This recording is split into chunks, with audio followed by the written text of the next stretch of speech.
Can you hear me? Yeah, okay. Now, we are just starting off. I think the rapporteurs are here, Sachi and Eranga, and the reviewers are also here. So, shall we start off? We are already about 10 minutes late. The session is really to examine the research evidence on the role of cadmium on the etiology of CKDu in Sri Lanka. And I won't go through the briefing because Mohan has already done it, how exactly we should conduct ourselves. So we'll get on to the presentation. First one is really by Professor Kamani Vanigasurya. She has been working on various aspects of etiology. Cadmium is one of the things. She is a professor in medicine at the University of Sridharmapura. And over to you, Kamani.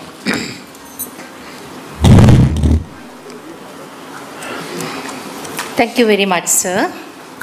And good afternoon, everybody.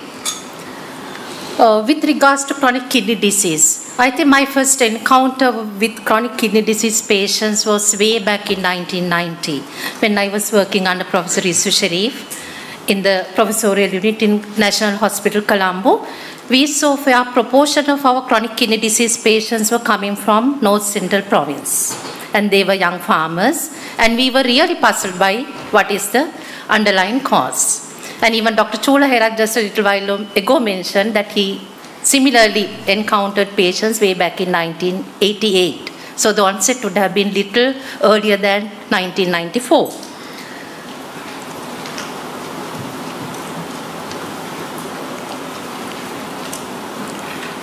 So my presentation basically would include a literature review, very brief, that will give the rationale for our studies looking into the cadmium. And the reference values used for monitoring of cadmium exposure would be important when you try to make the references to our data. And I don't have a very big data set on cadmium. This area we have had our interest in studying, but there were a lot of drawbacks in doing the cadmium. I will discuss it under my limitations, and I will just touch on the future research that I think would be indicated in this field. So our first study on cadmium, that was way back in 2002, into the CKDu, where we were very inquisitive about this, what is happening, and we felt it could one day be an epidemic in the problem to the country. So we started looking at it. We did a very simple case control study in the teaching hospital of Anuradhapura, and we have looked at several risk factors. I have put down the several risk factors. With the interest of time, I will not go into that. But we found out of all these things, these are not the conventional risk factors for chronic kidney disease. And particularly, we were very interested in finding the well water at home as well as the well situated in the fields. And we found the family history of renal dysfunction. And in the multivariate regression analysis, the family history was there. Probably the well water would have been incorporated into the family history. So we were, based on these data, we proposed the hypothesis that the high incidence of CRF, that's the term we referred at that time, of unknown etiology in the North Central province is probably due to an environmental factor. We also thought with the familial clustering, they were not going in the very definitive Mendelian type of way.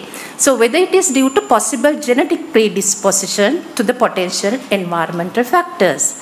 And this was published in this journal in 2007, although some years after our study. In order to look into this further risk factors, we carried out a cross-sectional study using microalbuminuria as a diagnostic factor of the chronic kidney disease, where we found the conventional risk factors, hypertension, diabetes, urinary infection, and smoking. Other than that, again, the drinking water from the wells appeared as a risk factor. So based on the existing other evidence at the time, we questioned whether the CKDu, the cadmium, could be a likely etiological factor. That was based on, we did not find any evidence related to cadmium. Based on these publications by Bandar and his team, where he reported the high cadmium levels in soil, sediments of reservoirs, water, and fish, rice, and so on. So with reference to this, we queried whether we thought calcium should be further investigated. Cadmium. This was about the change in the pattern of agriculture was noted in the region. From the traditional methods, people from the 1960s, they were turning into the revolutionary types of new methodologies where more fertilizer, agrochemicals were used, and it was reported high cadmium content in the fertilizer, triple phosphate was known. And with the cascade system, it was felt this water from the paddy fields will carry these organophosphates, and as a result, the reservoirs would have high content of cadmium, which in turn can contaminate the wells, which are not very deep, shallow wells in the region. So that was a hypothesis that was postulated at the time. So in order to assess the calcium exposure, there are 3 parameters can be used. Blood cadmium levels, which will more in keeping with the recent and acute exposure. Urinary cadmium levels will more closely reflect chronic exposure over time and the overall body burden. And beta-2 microglobulin can be used as a monitoring of vertebral damage. This is like in cadmium workers, where they monitor all 3, and beta-2 microglobulin levels when they are getting elevated. So that sends a message, probably now it is becoming nephrotoxic. So we went by some of the reference values in order to interpret our findings. One was the cadmium blood levels, because Sri Lanka, we do not have any of these reference values. So we have to depend on the US or some other European country values. So the blood cadmium value, I have given it there. And the cadmium blood levels, the trigger levels for surveillance, as given by the Occupational Safety and Health Administration, was 5 micrograms per liter. Although the reference value, in the non-smokers in the population surveys, they have found quite a low level. Those who are exposed to cadmium, they go with the higher cutoff level. So coming to the urine cadmium, this is again I have given as 0.5 micrograms per gram creatinine as the levels in unexposed populations. But the critical urinary cadmium concentration associated with onset of renal injury is found to be, in referring to various studies, between 2 to 10 micrograms per gram creatinine in urine. And the trigger levels for surveillance is also slightly above 2. It is given as 3 micrograms per gram. So these were the surveillance figures we have went by in interpreting our data. However, in more recent studies in general populations, urinary cadmium levels before the accepted threshold of 2 micrograms per gram, perhaps 1 micrograms per gram creatinine, have been shown to be associated with kidney disease and albuminuria. There are various reports, particularly the Hans study. Oh, it's not advanced kidney disease, it is a proteinuria as a measure of renal damage. However, when we are looking at these, we have to think of the synergistic effects of heavy metals as well. It may not be cadmium alone, may be multiple factors. So your cadmium level at a lower level could cause kidney damage. And this may be because particularly the metallothioneins are known to reduce the cadmium toxicity. It protects the animals and the humans against cadmium toxicity, because the cadmium after absorption is bound to metallothioneins in the liver. And when it is, and therefore it is deposited in the tissues, and the release into the kidneys and the bloodstreams is controlled by the metallothioneins. So there are some situations where the metallothionein is deficient in an individual, they are prone to cadmium associated disease. For example, in diabetics, they can have antibodies against metallothioneins. We do not know whether this study population is something genetically predisposed to cadmium associated toxicity. So we have to keep that also in mind. So I don't have quite a big data set on cadmium. I have 2 studies which we have done with several limitations. So I would present the data and leave it up to you all to decide.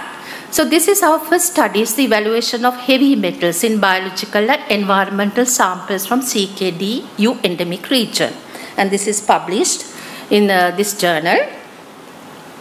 The objectives of the study was to complete a broad panel of metals and minerals in biological and environmental samples from the CKDu and endemic areas. Specific objectives were to analyze selected metal and minerals in biological samples, that is blood and hair, food, rice and freshwater fish, environmental, soil and drinking water samples from CKDu patients, and observe whether there is a significant difference in these samples, the data, between the patient and the control populations.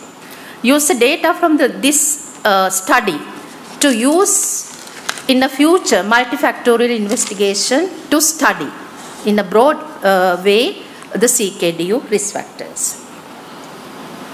Location was, you can see, Madavachi and Medirigiri. Patients were recruited from the clinics. So therefore they were fairly advanced stage 2, 3 and above patients, CKDu stage patients. And the blood, I have given the numbers here. And the rice samples locally grown and obtained from the area mills, freshwater fish samples, surface soil samples and drinking water samples. I will not go into the storage and things because it will quite time consuming. This study was possible because we managed to get a collaboration with the Research Triangle Institute of North Carolina. They were interested in coming together with us to study this. So that's why the study was feasible. At the time we collected the data, the locally available analytical methods were not good enough to give us sensitive data. So luckily they came forward and we managed to do the study. And this is the times we did the studies. I have given you the methodology and ICP-MS and ICP-OES. And the strict quality control procedures and the protocols were adhered in the analysis. And here you can see the blood sample analysis and the cadmium data. You can see, I'll give you the interpretation, and lead, and you can see the arsenic were in the whole blood. It is almost below the level of detection. So I will just restrict my talk to the cadmium. Mean cadmium levels in 68% of the CKDu cases exceeded the mean US reference value for the healthy smokers and the non-smokers. So cadmium levels, the mean levels were high. However, the maximum cadmium level was below the hazardous level that was recommended by the OSHA. And the lead concentrations too were high, above the mean reference US value, but the arsenic was below the low detectable limits. So here we have compared the controls with the cases, but unfortunately we could obtain only the biological samples from the controls. There were a lot of problems at the time recruiting the controls. It was easy to go there and control the patients. But this is the time there was a lot of publicity about CKDu. And the people who were normal people in the community were very reluctant to come and undergo the screening. So the normal people we selected based on the normal serum creatinine in absence of albuminuria. And also due to the restrictions of the funds, unfortunately we couldn't go ahead with collecting the samples from the other areas, other environmental samples. Otherwise I would have been given you more robust data, but I'll present what I have. So here also you can see the mean cadmium concentrations and the controls. They were both above the healthy non-smokers reference values. However, the means of both the cadmium and arsenic between the patients and the controls, there were no significant difference.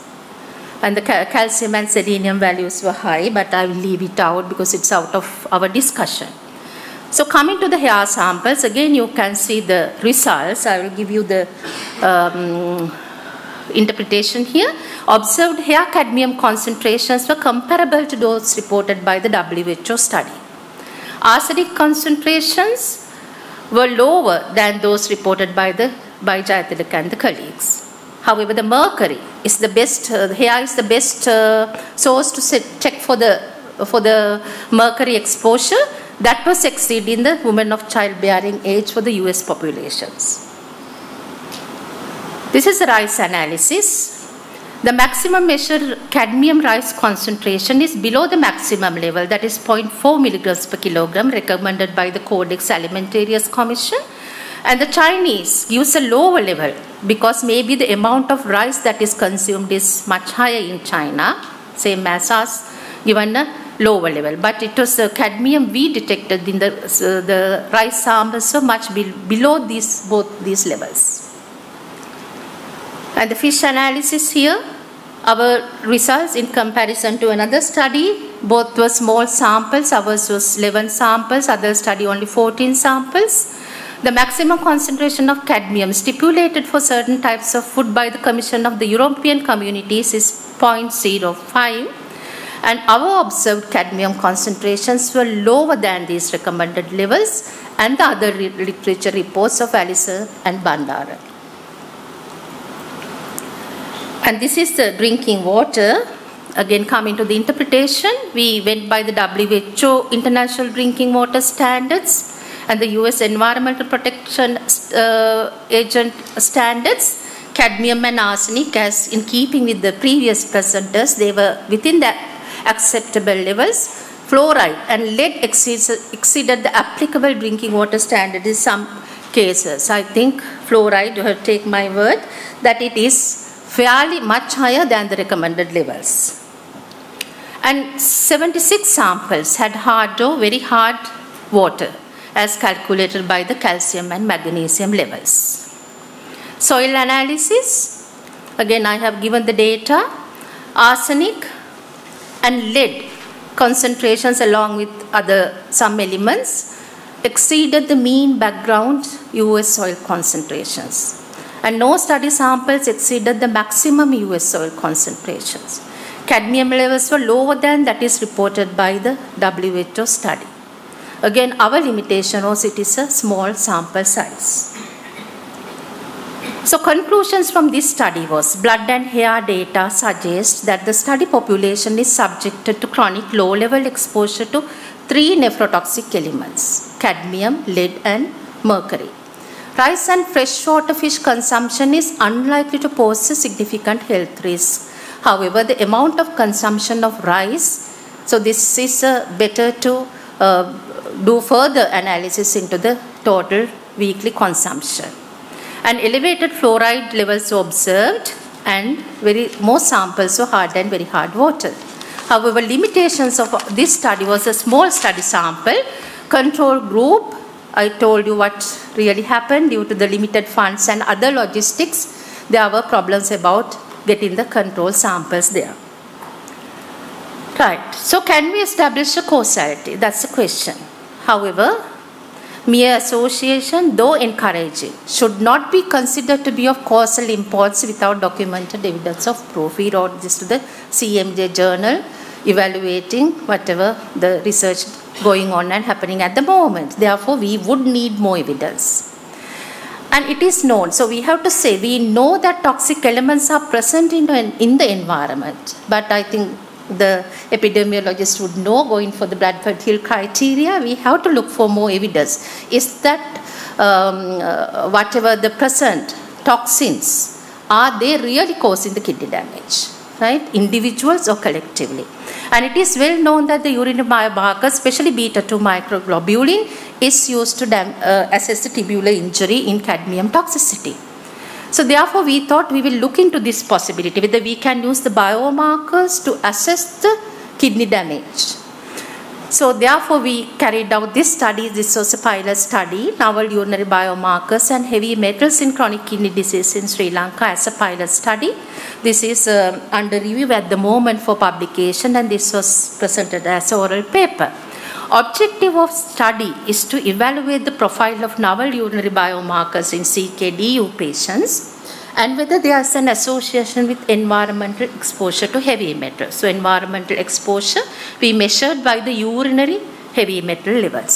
So methodology, it was a comparative cross-sectional study where we recruited 37 CKDu patients attending Madhavachi Hospital.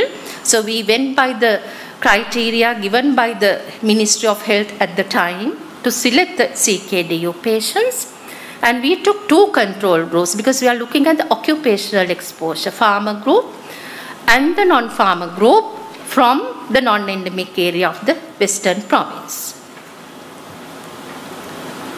And the sample collection, the spot urine samples, and they were kept at the -4 Celsius and then transferred to -80 degrees until the transfer to the laboratory in USA and couriered by air by dry ice. And Harvard School of Public Health metal analysis carried out the analysis for us.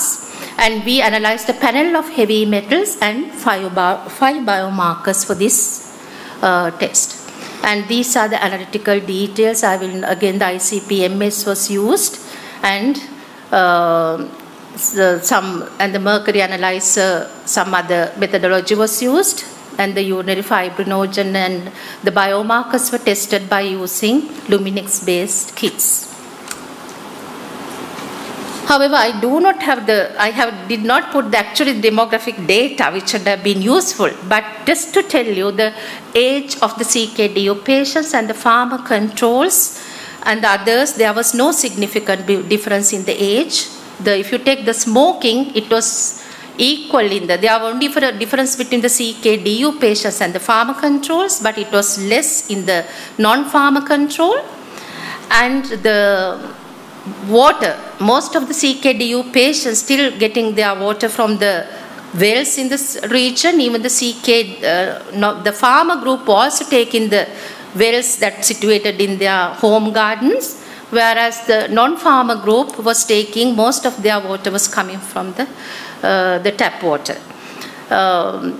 So looking at the urinary biomarkers, and also here we have the patients with established chronic kidney disease. So you might say, okay, well, they may anyway are going to have so high biomarkers. So as expected, all the biomarkers were high. But in contrast to the previous presentation, when we drew the ROC curves, receiver operator curves, that revealed that fibrinogen and beta-2 microglobulins are better in discriminating CKDu patient and control groups together than the other biomarkers. We did not find the KIM1, but mind you, this is established kidney disease. And when we are testing this on the very early kidney disease, sometimes this picture might change. And so this is the urinary heavy metal levels. So I have shown the cadmium data on the 3 populations, and let me show you the interpretation.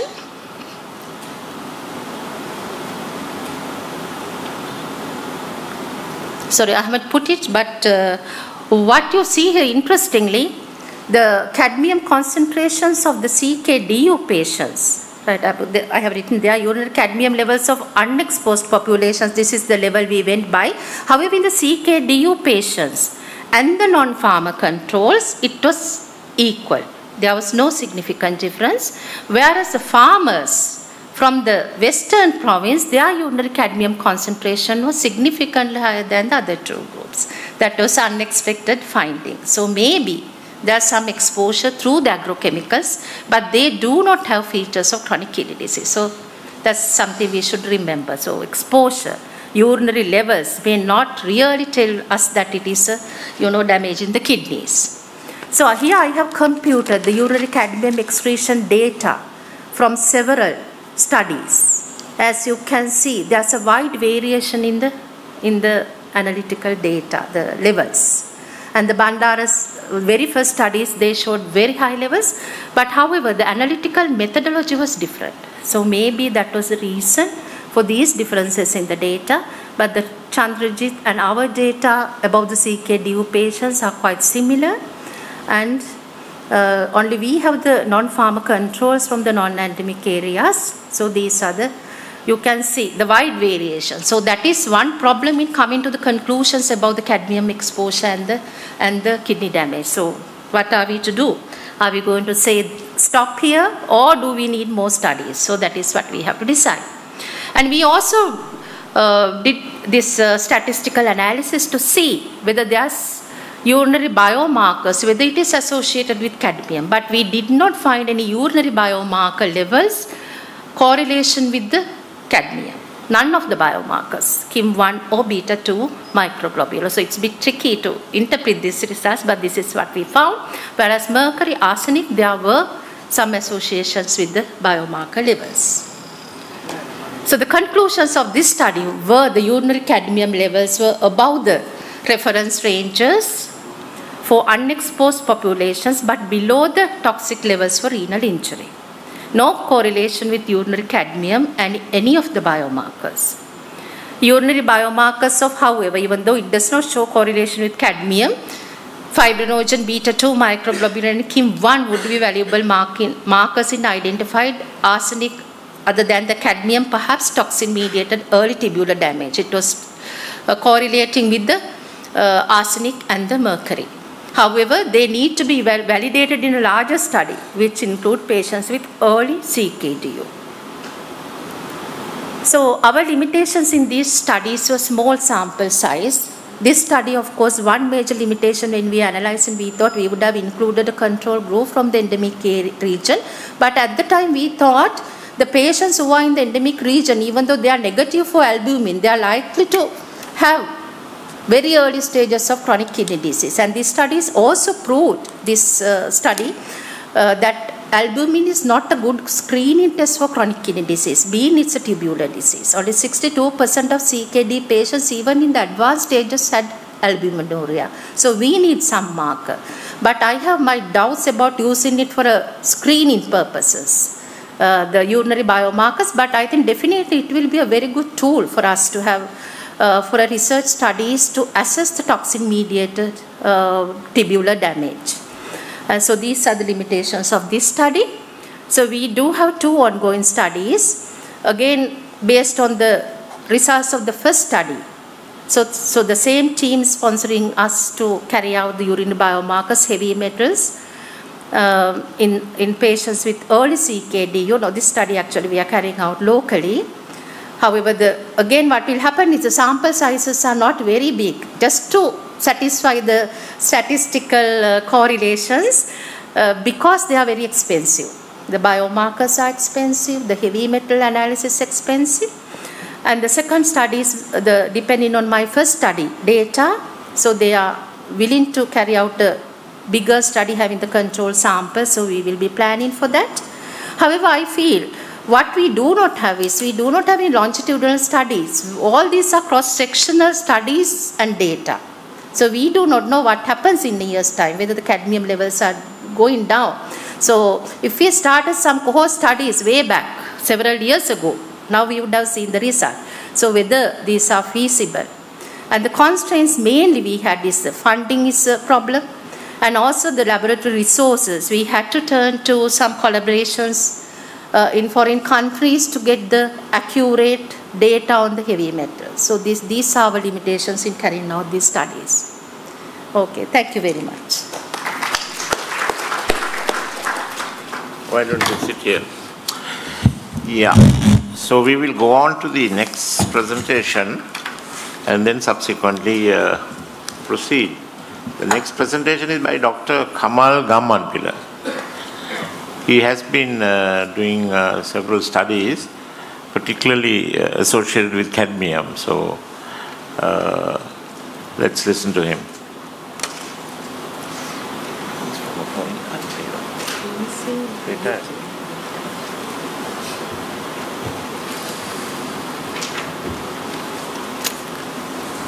Thank you, sir, for inviting me, and everyone. Good afternoon. By the way, I haven't done any studies at all on cadmium or anything else on the subject, but I have analyzed other people's work or collated work together and extensively looked at the WHO study. And I was first introduced to the subject in 2013 following the WHO study. And within 2 weeks, I wrote to Professor Sitaran saying that it's most likely cadmium and organic farming is unlikely to work because the soil is toxic. And there's a heavy dose of cadmium to the rice plant from irrigation water. That hill country water could be drunk. There's no issue at all. Well, when I say no issue at all compared to what you would get from the diet. To grow a kilogram of rice, it takes 2,000 to 5,000 liters of water. In theory, what happens is, if you take a single toxin in the water, the whole of the toxin in that water, whole quantity, becomes theoretically available to the kilogram of rice. But if there was no other source of cadmium, meaning fertilizer or whatever, only less than 5% would be taken up by the rice or given out by the rice. The rest remains in the soil. Now the soil has 10,000 to 50,000 units of cadmium than what comes out in the rice. When I say the soil, it takes about 2.5 square yards of area and the depth, 14 inches root depth in that volume. I'm not an agriculturalist, but I would say it's not going to work. So by suggesting that we should do organic farming, I don't think it will work. And in my view, and I'll show you a little later, that it is the diet that causing this problem. And it is not because people work in rice fields or whatever, or dehydration due to excess work in the sun. Paddy farmers work only 40 days a year in the paddy fields. There's no way they could work more than that. Take the road workers, they work nearly every day throughout the year in similar or worse conditions. No CKDu. And so also in the WHO study itself, we got people from 14 years to 70 or 75 in fact. 4% of the people are below the age of 20 for CKDu. So it is not a condition of the employment, and it is not a condition of the middle-aged people. We may have more middle-aged people because to develop chronic kidney failure, it takes a long while. The worry is, how come these 14-year-olds are becoming CKD patients? That is a worrying issue. So perhaps they are not chronic exposure, toxic exposure maybe, or there are multiple agents getting into the body. In fact, there are multiple agents. Lead is a nephrotoxic agent. Lead is there. And when you put lead and cadmium together, although they are in small quantities, perhaps you need to add them together. It works as a synergistically. Even otherwise, you simply can add them together, so you get a double the effect as it were. Okay. Right. WHO study said that about 15% is the prevalence of CKDu in the study. And subsequently, they did not conclude properly. You know, they said, indicated that it is cadmium for whatever reason. They, from the data presented, they could not have concluded strongly. But had they analyzed the WHO data in a more thoroughly or in a different, looked at the data in a different way, I'm sure they would have got the answer right. So I said a long time ago that we need to look at the WHO study because I felt that if we were to go for another study, it will be another 3, 4, 5, 6 years before we would know the answer. And had we analyzed the data within, say, 2 years ago perhaps, maybe today we are helping people to prevent getting CKDu and helping some people to progress into advanced stages, those who are exposed already. Because the condition is pretty dire. Pretty dire in NCR as well as other areas now. We are obliged to look at cadmium. Cadmium is the agent identified by the WHO, that's the FAO WHO expert body, on behalf of the UN for toxic exposure and prevention as such. And it comes under the dietary program, food additive program. For arsenic, they claim things such as skin cancer and urinary bladder and lung skin lesions in general. For lead, it's the neurodevelopment, especially in children. In the adults, systolic blood pressure. When it comes to cadmium, it's renal pathology indicated by increased urinary excretion of beta-2 mg, microglobulin. If that were persisting, it's chronic exposure and chronic kidney failure. So there's no two words about it. For chronic kidney failure, WHO identified agent is cadmium. We need to study that before we look at anything else. And we haven't rejected cadmium yet. We haven't looked at it yet. To reject, we should look at it. We haven't done it. This is despite the fact that the WHO itself, not following immediately after the meeting, publication later on, Lanka Disanayak several times said publicly, perhaps she had to say it because other people were saying outside the hall, as it were, that CKDu could be accounted for in 40% by cadmium. And also, she kept on saying, dietary studies are outstanding. Outstanding meaning not they were exceptionally good, but they haven't been done yet. By the way, today I don't think we need to do any dietary studies. WHO, they got models now, toxicokinetic models, and from which you get the critical levels of exposure for long-term development of kidney disease, or the critical doses say now you got kidney disease in stage or at stage 3 or 4 or whatever. There are levels. The most crucial one is what's called the reference point.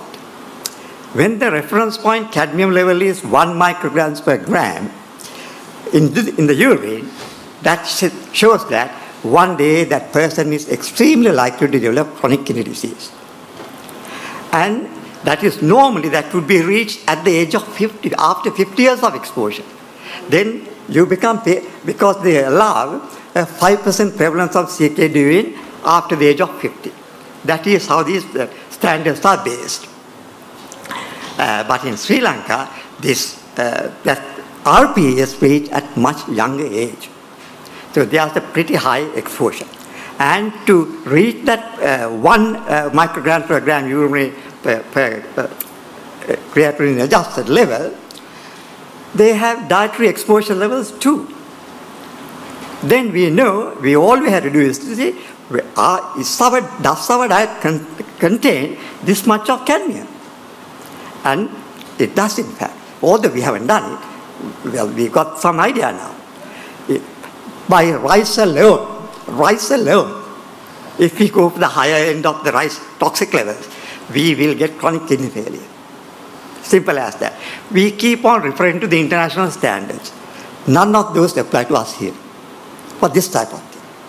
We are being extremely badly served by relating to international standards, and maybe some of us are using that as an excuse. The thing is, at the last toxic levels for cadmium, for example, those evaluations, everyone under the sun is invited to send the data. Only a handful of people do send that. Normally the European Union, the Americans, New Zealand, Australia, Western countries, so to say.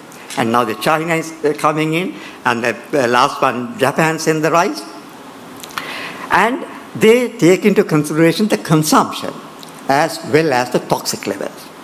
When it comes to rice, for example, European countries consume 100 grams of rice per week. We consume 2 kilograms of rice per week. So if they were to have a rice level based on those data, that would not apply to us. Meaning, all the rest of the world might be consuming high levels of rice, like us here in Sri Lanka. If we haven't supplied the data, then that wouldn't be taken into consideration. But these bodies tell us, when you set these things to your countries or the region, please consider the local conditions. We don't do any of those things. We simply, in a parrot fashion, say what is appropriate for the Western countries as such. Now, the rice figure given in the FAO WHO body is 0.4, Professor Vargasure said. If we were to have that, we'll be having acute cadmium exposure. Sri Lankan, Anuradhapura, that area, rice cadmium level is mean value is 0.033 micrograms per gram. consuming that rice should get 50% of the necessary cadmium dosage. Okay? So these are the things we need to address desperately. Now let me go back to the kind of show what the WHO, whether it was a good study or a bad study. There are, let me say from the very beginning, I am not trying to find fault with anyone. But we need to understand what's happened. In kidney failure, normally, in diabetes or high blood pressure, it's described by a distribution of that nature. At the top level, it will be about EGFR 90 or 90 to 120 region. And if you look at the creatinine, you could take it as 100 grams per deciliter or up to 100 and 120 as a norm. Then, as the kidneys fail, everything comes down. It doesn't matter what it is, the volume, urea, creatinine, the lot. But in CKDu, it was different. This is how it would be described.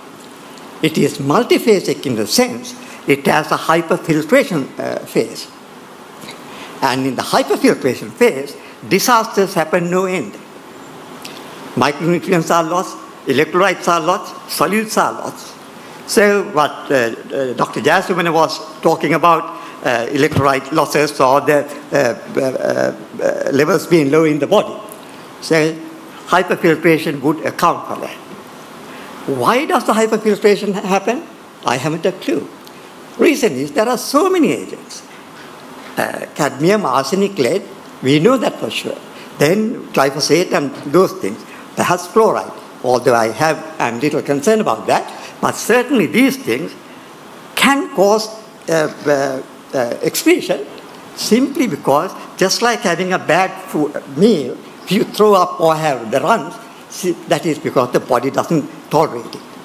It is just that. That's why these things are coming out in our hair.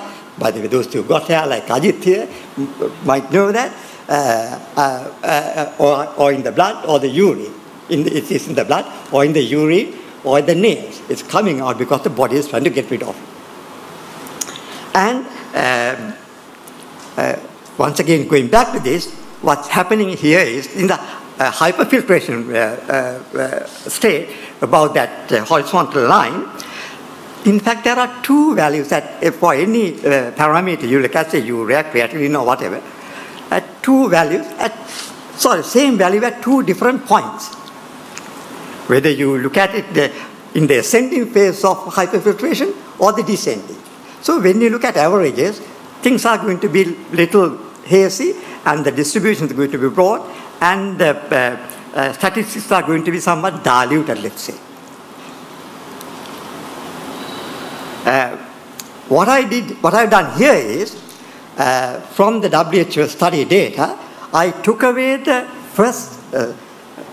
first reading values from the second reading values, as it were, for creatinine, albumin, and what else? Creatinine, albumin, and ACR. I think the most important one is the top left-hand one. That is the creatinine. The horizontal line is the current creatinine level. To get to the current creatinine level, from the previous one, some levels went up, others came down. But normally in diabetic or hypertensive renal failure, they all would have come down. But here it did not happen. Some went up, some came down. That is why one could say it is hyperfiltration. Otherwise, if you look at just the figures, as it were, you haven't a clue what's going on. If you try to do statistics, take the figures and say mean, median, whatever, it doesn't mean a thing. You need to look at in a detailed manner, such as I'm trying to do here. I don't know, I hope I'll do a reasonable job. And perhaps it might throw a different light on this whole issue, as well as the WHO study. Right, the hyperfiltration causes chaos, as it were. Equally, another one was the biomarker we used albumin. That was a disaster. That was a disaster. I'll tell you why. Hyperfiltration caused, as I said earlier, increased the electrolyte loss and micronutrient loss, and it makes the analytes become diluted, as it were, hence give a wrong reading. The result is dehydration could be accounted for by hyperfiltration, and micronutrient deficiency could be accounted for by hyperfiltration. In the hyperfiltration phase, things come out much at a higher rate, as it were. I will show that in a minute. And this all led to underestimation of ACR. Right, I think I said this already. Final result is underdetected CKDu, lowered prevalence, and lowered cadmium, lead, and arsenic. Actually, sorry, this is as a result of the biomarker. I'll tell you why it is so. Now, level of hyperfiltration. If we look at the norm as 100 milligrams per deciliter, I have taken 100 or 120 as the norm, so that I got two sets of values. These are people who are not CKDu, ordinary healthy people in the study. By this basis, in the ACR less than 30 group, but CR above 100, median is 155. That is quite significant. And similarly, if we move on to change the normal level to 120, then the median is 173. That's pretty high. They are in pretty high hyperfiltration. So in the range is 176 in one case, other one is 158. So meaning people go into hyperfiltration in a very big way. The point is this: when you look at the statistics, you say some people are having high creatinine, other people are low, without attaching a meaning to this. What this really does mean is every individual who's exposed will go through this process, high and then come down. That is what we need to understand. Everyone goes through this process. And in that process, everyone throws out these micronutrients, etc. And also they create their urine analytes to be diluted, so it may underdetect. In fact, it is so much so, in the control group, there are people with albumin greater than 30 milligrams per liter. In a healthy person, if the albumin is greater than 30 milligrams per liter, that is, you are going into ACR, critical ACR. But ACR, it doesn't show ACR as greater than 30. Why? Because you are hyperfiltrating, you are excreting more creatinine, so you have diluted the ACR level. Whereas if they were normal people and if they were not in hyperfiltration, one would have said that, of course, they would have been caught. Because of this hyperfiltration business, they do not get caught. That happened. By that way, we excluded people. And by the way, hyperfiltration in the normal population, taking 100 as the normal level as it were, 53.6%. If we took 120, 41.7%. That's pretty worrying. I would say all this North Central study area people are patients now. They are patients in one or the other way. They may not have renal failure. These studies may not indicate that they are having renal CKDu, but they are all renal failure people one day. Here we are. Result of hyperfiltration, giving a wrong answer. In the control group, those who are considered healthy, albumin greater than 30, ACR less than 30. There were 266 Out of about 1,000, about 25%. Okay? So there we are. And also, it is not a reabsorption problem or whatever. Albumin and creatinine are genuine things. Because we are looking at albumin above 100 as it is. Not albumin, creatinine above 100, and what the albumin levels are. Kind of a pretty good correlation between albumin and creatinine. So it's a genuine thing as it were. Higher the creatinine excretion, more albumin you get. Whether albumin is the one that's causing that, or the creatinine is the one causing that, or something else is causing all this, I couldn't tell you. But most likely it's something else causing creatinine excretion. Something toxic. So clearly it wouldn't be albumin. It will be a heavy metal. All the heavy metals we know associated with our agricultural environment, they cause proteinuria. Arsenic, lead, and cadmium.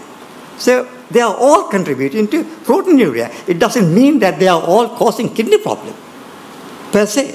But if they are causing hyperfiltration, say if there's one that does not cause CKDu, say we know it for 100% certainly it doesn't, but yet it will cause proteinuria and it will add a new dimension to the nephrotoxic agent that's causing kidney failure. So it's when people say it's a multifactorial, etc., absolutely yes. But in the past, I would not go along with that because people use this phrase multifactorial to avoid saying what it is. To avoid saying what it is, they use multifactorial. And I think we need to get away from this situation. Right, this is, I don't know whether you could see, that's copper, zinc, and these micronutrients. What it is they regress very well with creatinine, R being between, say, 0.4 and 0.6 of that type of region. And what we need to look at again is if we took the mean of these, they would say, pretty good gene, no issue at all, it's normal. But if you separate 100 as the demarcation line, then you will see that what's called the early. Early are the people who are in hyperfiltration. And the advanced are the people who are in kidney failure, perhaps. And meaning below 100, there's a significant difference. So in the hyperfiltration phase, they are excreting all these things significantly. And that's why these people are micronutrient deficient. Not necessarily because of their diet or whatever. That could be a reason. But more likely it is this. And by micronutrient supplementation, which we are planning, I believe, this will not be addressed. We need to address the thing that causes micronutrient or the hyperfiltration, as it were. Address the hyperfiltration to a very good extent, I think we will solve the kidney problem. But we need to do that. Same thing with sodium and potassium, whatever, they all excrete heavily. Okay? And there we are the statistics, as it were. They are all significant. And I better catch up, yeah? Right. Other thing is, biomarker, let me go to biomarker now. That was a disaster. But yet, it has taught me things. I hope others will learn too. And they did a clinical trial. Much of the data is missing for whatever reason. They started off with 180 people, and much were lost on the way. Maybe some fell ill and whatever reason. Anyway, we got about 50 people from start to end. Not all the measurements, but we got enough data. For the two drugs they used, perhaps one was a placebo, both were placebos, I don't know. But as far as I'm concerned, two drugs were used, and I looked at both. And for each case, starting from, we got up 50 or 47, 50, that type of number of cases for each. Look at this. Basal ACR 69.7 in one case, other one 94.7. Terminal ACR 20.9 in one case, other one is 29.3. These people had ACR greater than 30 earlier. That's why they were in the program. But now their ACR has gone down as they became iller. So not only here, what happened was when ACR became 30, the eGFR was around 60. They had a good renal function still. But they were CKDu patients. My explanation for this is, we used the wrong biomarker, albumin. Albumin is 68 kilodaltons. Beta 2 is about 15.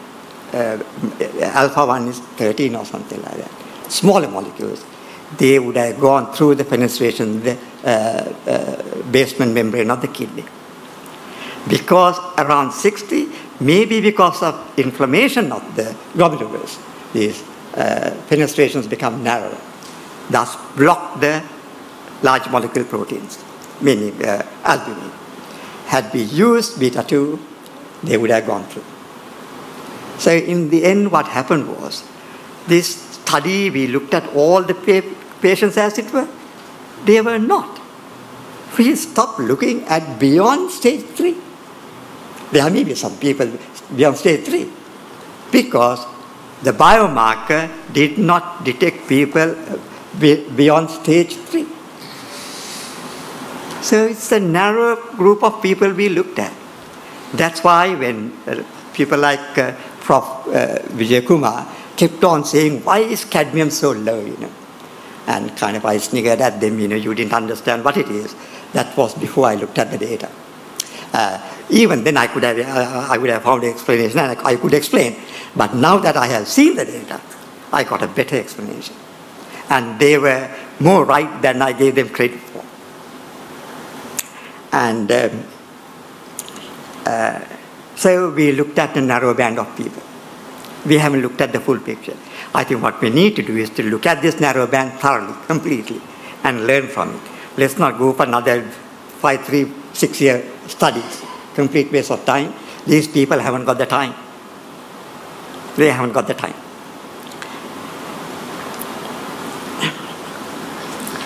Now, screening. They detected by a faulty method, found out 1058 to be CKDu. Even then, once they come to measure cadmium, they kept out 320 because their ACR had gone below 30 now. Earlier, they were patients. Now they have become better. If you look at just the numbers. No, because they have become more advanced.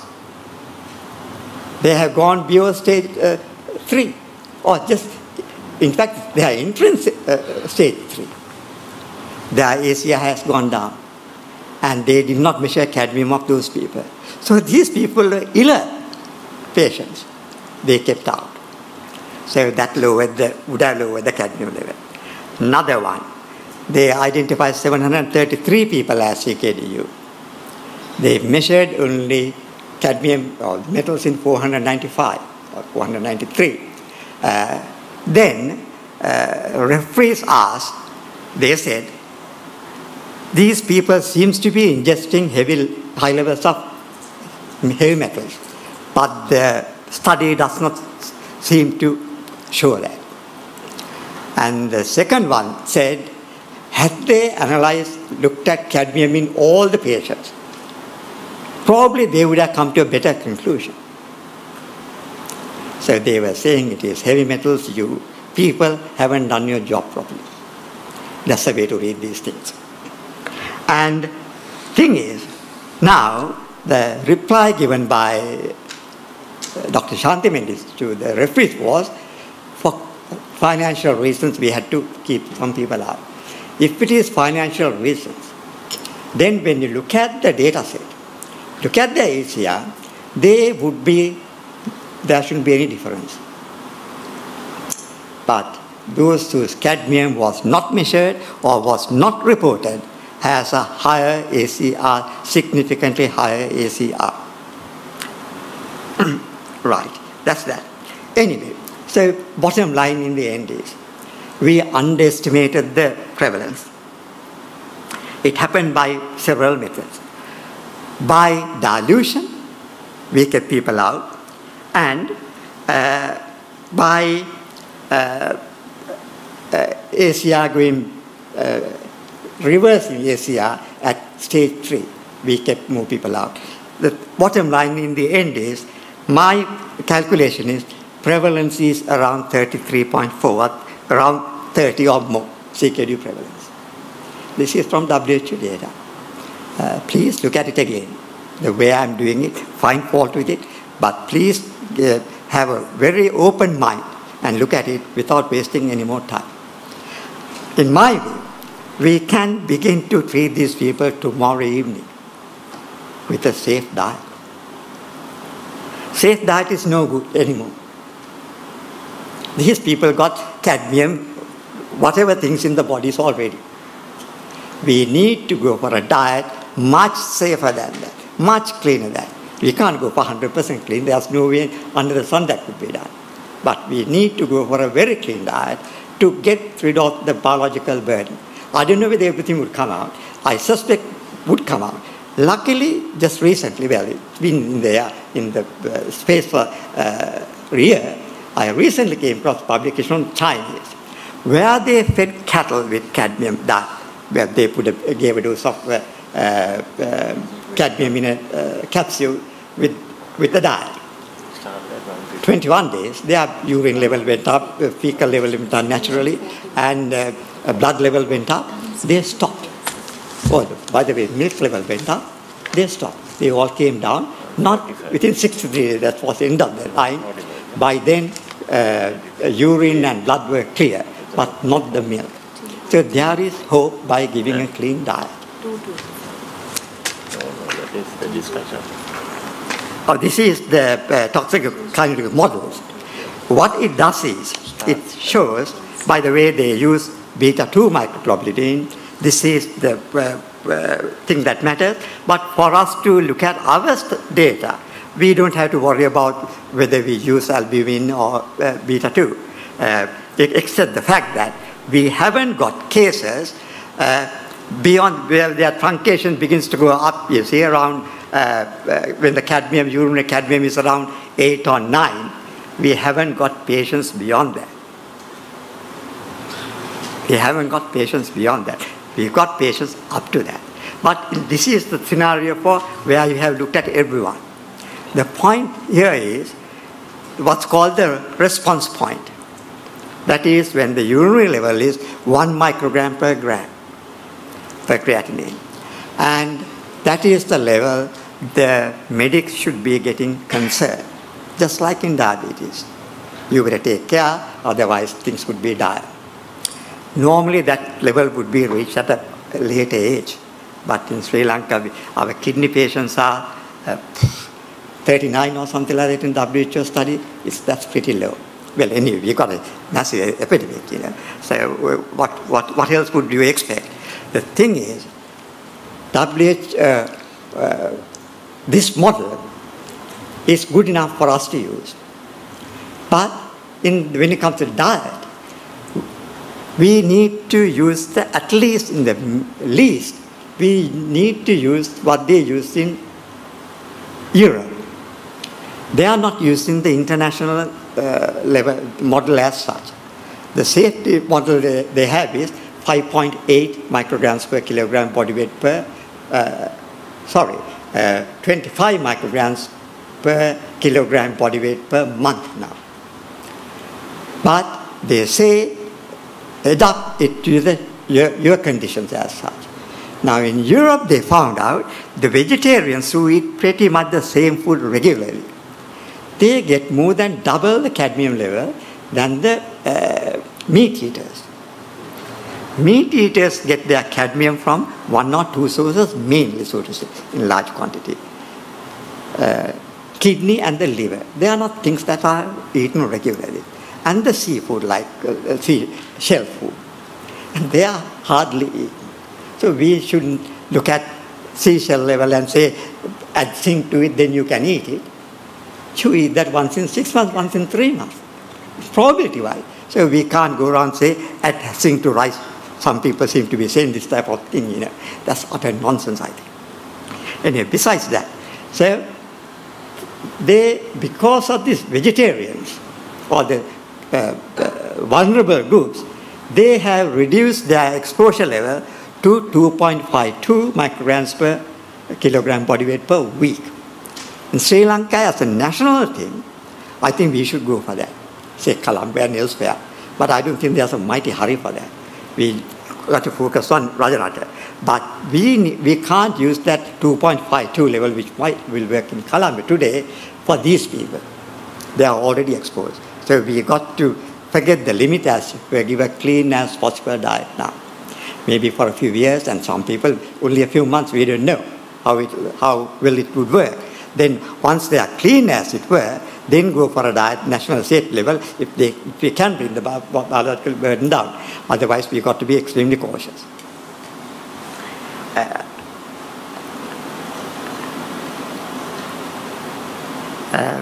This is based on limited data that was published on the website of the WHO publication. That's been removed now. Very strange, you know, why data of this nature should be made not available to people. It was available earlier. It is not. It is no more. We even can't quote it because it's not available. The point about this is based on government figures of food consumption.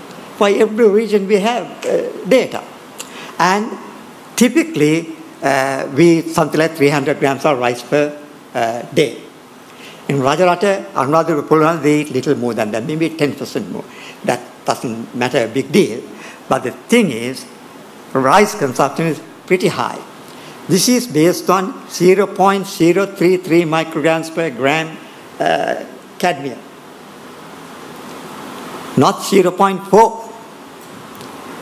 From this dosage, this is just about the European normal level in a standard diet. And 50% of the dosage comes from rice, purely because of the high consumption. Things such as lotus root has higher levels of cadmium, but the dosage is small because the consumption is small. Not only daily consumption, you don't eat daily. You don't eat daily. So if you look at the monthly consumption, as it were, it is low. So we need to understand how we interpret these reference levels and dosages. And in Rajarata people, rural people in particular, would be eating manioc and sweet potato and things like that pretty regularly, farmers. And root vegetables in general are more toxic than any other anywhere in the world. And some paddy farmers grow vegetables in their paddy fields in the yellow season. Only 20% of people in Rajarata do not get irrigation water from hill country. I'll tell you why. I said that earlier. Irrigation water is the issue. Do not get irrigation water from hill country. Out of the 80%, half wouldn't get irrigation water in the yellow season. And most of those people grow vegetables in their toxic soil. If their rice is toxic and if they had enough rice for throughout the year, and if they grow vegetables in the toxic fields, then they'll have a dose from both vegetables as well as rice. This is where they are falling ill. We are talking only about rice. This is just silly talk. Just silly talk. But the hope is this. Because rice gives a very large, we consume a lot, larger dosage comes from rice. Manage rice, then you will reduce the toxic dosage. Otherwise, you've got to control everything. It's not easy. But still, Rajarata people should not eat manioc and sweet potato and this type of thing in the vulnerable communities. In fact, I would stop them eating anything for a period, or even forever. Because situation is so bad. Situation is so bad.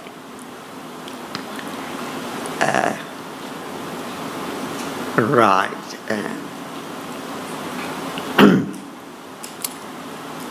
Why is it only in Rajarata? That was asked 3-4 years ago. Today people are asking the same thing.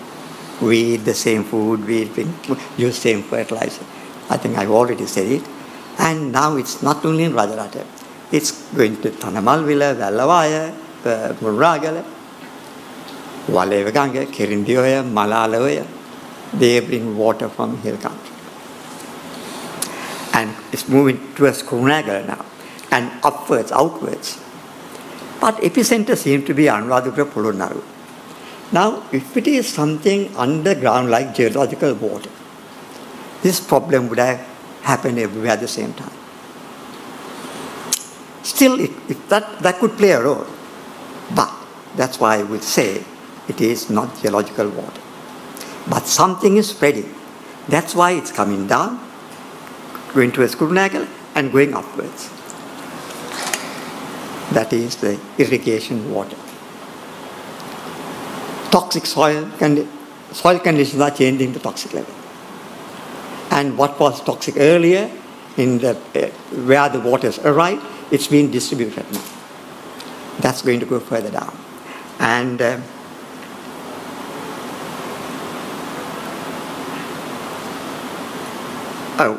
about those who are falling ill. We conveniently say it's the farmers working, middle-aged people, etc. No. A is less than 20. B, 20 to 30 and so on. They all have cadmium at critical level.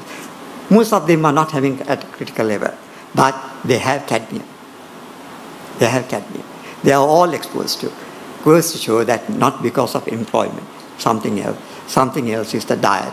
There's no other way that we could have this type of levels of cadmium, lead or arsenic in our blood or urine from other means.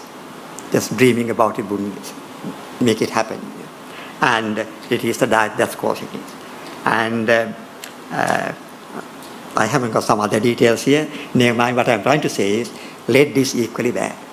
We know now, all the WHO identified cadmium as the key factor for health assessment in toxic exposure. Lead is very well accepted to be so by the Americans. In their reanalysis of epidemiological studies, which they repeat regularly, they now say cadmium is either act together or otherwise cadmium is nephrotoxic. So we need to, our levels are low because we kept the iller patients out in the WHO study. Now the way to go forward would be to put cadmium and lead together and say, are they getting a high enough dose? Or just look at the lower level. Actually, I'm missing a critical bit of information here, which is, let me go back to here. At 0.1, that level, 37% of the CKDu patients are above that level. Do you know the level in the control group? Little more than that. That is because we under-detected CKDu patients by using albumin. So there's no difference between the CKDu group and the non-group. And we got only at that level. Had we covered all the patients, meaning up to stage 4 or 5, say stage 4, then we would have had patients with higher cadmium levels. So we need to say why the levels are low in this study. We have an explanation. And anyway, I think I said enough. It's cadmium, heavy metals. But we cannot ignore anything. Other things such as glyphosate, we must look at. We don't know what's causing hyperfiltration. Any toxic material, I believe, would cause hyperfiltration. There we are. Another thing I think everyone should do is to look at the dietary exposure, glyphosate and things like that, even fluoride. We know now fluoride is there in fertilizer. And it is a tea. So it's coming down the hills. We got to be realistic about these things and honest about it and address it. Otherwise, it is curtains already, by the way. Anyway, thank you. Can you come and take a seat, Dr. Kamal? You can join us in the podium. This way. Okay, thank you. Yeah. Now, thank you very much for keeping to time there. Now, just like we did in the first post-presentation session, we will have to get the rapporteurs to come and tell us what they have recorded, because you may have missed out on some of the things. First presentation. Oh, This was from one as well. yeah. Okay. And this is Professor Gama, Dr. Kamal. All right. Actually, the rapporteurs have asked whether I would read out their summarization. So let's go through. Now, Professor Kamani Vanigasuriya specifically mentioned about 2 studies which she has got involved in. One was a case control study conducted when the disease was identified in the early days, in 1990s. And she alluded to a possible genetic predisposition. And a comparative cross-sectional study subsequently, change in the pattern of agriculture was taken into consideration then. Blood cadmium, urinary cadmium, and the beta-2 microglobulin levels were looked at during that study, and she told us about the synergistic effect of heavy metals at that point had also got to be taken into consideration. So the 2 studies, the objective was to complete blood panel of metals in causing CKDu. The study area was Medavachi and Madirigiriya. Blood sample analysis for cadmium was presented. Maximum cadmium level was below the reference level. It was below the detectable levels. And in the second study, the biological samples of food, rice, fish, water, soil had been analyzed, and the results were presented. Blood, and here the study population is subject to chronic low levels of exposure to 3 toxic elements. The studies which were unpublished was urine samples were tested for heavy metals and 5 biomarkers. Fibrinogen and beta-2 microglobulin levels were found to be better biomarkers. Cadmium of CKDu patients was not significant. The same concentration was found in healthy farmers as well. And she had included a non-farmer control group. So the limitations of her studies, she told us, was that there was small sample size and not having a control group from the endemic region, and patients had stage 3 and 4 and didn't have many stage 2s and 1s. And there are also, for the future, 2 ongoing studies, urinary biomarkers and heavy metal excretion in urine in patients with early CKDu, that is stages 1 and 2 is being undertaken now, and biological and environmental sampling for analysis of contaminants including pesticides in CKDu and controlled populations. One of the weaknesses of her study, and she said, was that they did not have longitudinal cohort groups, and this is something which she wishes to do in the future. And the constraints, of course, is funding and laboratory resources. And we had just come back from China after a meeting with the Chinese Academy of Sciences and the National Science Foundation of China, and we visited many laboratories, Kamani, and they are willing to give us lots of laboratory support, and they had very, very well funded laboratories.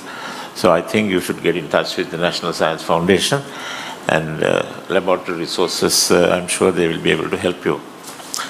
Yes, then the second presentation was by Dr. Kamal Gama. He didn't have a study which he had done, but he had done an extensive analysis of the WHO study. You know that the WHO, Jayatilaka et al. Published this study, and it's the Ministry of Health WHO data, and there was some difficulty in getting the raw data, but he made a big effort to get the raw data from the WHO, and he has done an extensive analysis. Now, I think the main thing I was finding today is that you had this theory of hyperfiltration. Is that right? Hyperfiltration. Yes. With the thing. Yeah. And that this has led to some possible wrong conclusions, what they have done. So he has looked at this in great detail, and he was telling us that the renal injury was not recognized, that there was a group in the WHO numbers which had not been analyzed, and therefore the cadmium exposure is more than what is stated in that study. So he felt that the screening was a little bit faulty, and maybe because this aspect has not been considered, the concept of hyperfiltration. You know, I myself didn't understand that very well, but my idea of hyperfiltration was going back to physiology in pregnancy. You know, the first trimester of pregnancy, we say it's hyperfiltration, and the creatinine, all these things drop. And if you look at that creatinine, you might say there's nothing wrong. But if you take into consideration hyperfiltration, then you know that the person may have renal disease even in the first trimester of pregnancy. In a similar kind of way, he was trying to explain to you the concept of hyperfiltration. I hope I'm correct in that thinking. Then also, he felt that food is the main route of entrance for the cadmium into the body. You know? So I'm actually reading out what the rapporteur said, and talked about the toxic levels of soil, etc., but didn't give evidence to prove the statement. I felt that some of his slides, he had not stated the reference in the slide. That was one thing. But anyway, we will wait till what the reviewers have to say. And also, he brought up the point that lead is also an important player in this, and lead is equally as bad as cadmium, and it may be sort of heavy metal load, not just only of cadmium plus lead and possibly mercury also. So that is just a recall of what went on by the presenters, and the next step is actually to try and ask the three reviewers what they felt about it. Which one of you want to start? Professor Gunathil?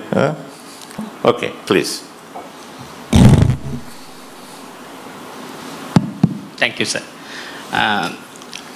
On behalf of the reviewers, I must congratulate both presenters for sort of sharing your scientific evidence in this audience. First, I will comment about Professor Vanikasuriya's study. Actually, she sort of started with a very sort of scientifically backed justification for her analysis, for her study.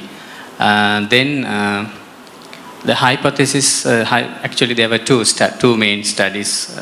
One about the case control study, other one was comparative cross-sectional study.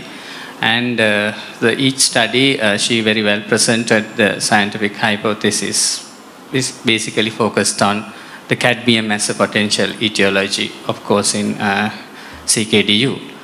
And also, I think a lot of material, I think she very focused on the methodology and presented the necessary things, including the criteria used for defining a case or a control, and the measurement techniques, and also ensured or gave an assurance about the quality of the measurements, especially the parameters and scientific or the laboratory, or the reference laboratories where the samples were tested. So I think that added more value for the methodology. Then about the sample size, I think she has very clearly mentioned about the sample. This study is methodologically very sound, but limited by the statistical power was sort of compromised due to the sample size. That's a common thing in studies due to maybe because of the logistics and other reasons, or if the the conditions are very rare, we come across this problem, but that doesn't limit the value of the study. But the problem is finally you concluded that these heavy metals, there were no significant difference between the cases and the controls. So that could be actually even though there's a difference, the study could not show it statistically because of the statistical power, which is a common phenomenon in the studies where there's low sample. And also even this biological sample analysis, the study summarized the mean values, and you mentioned that the sample size were inadequate. But we would like to know even the confidence intervals for even single parameters when they are summarized in either means or proportions.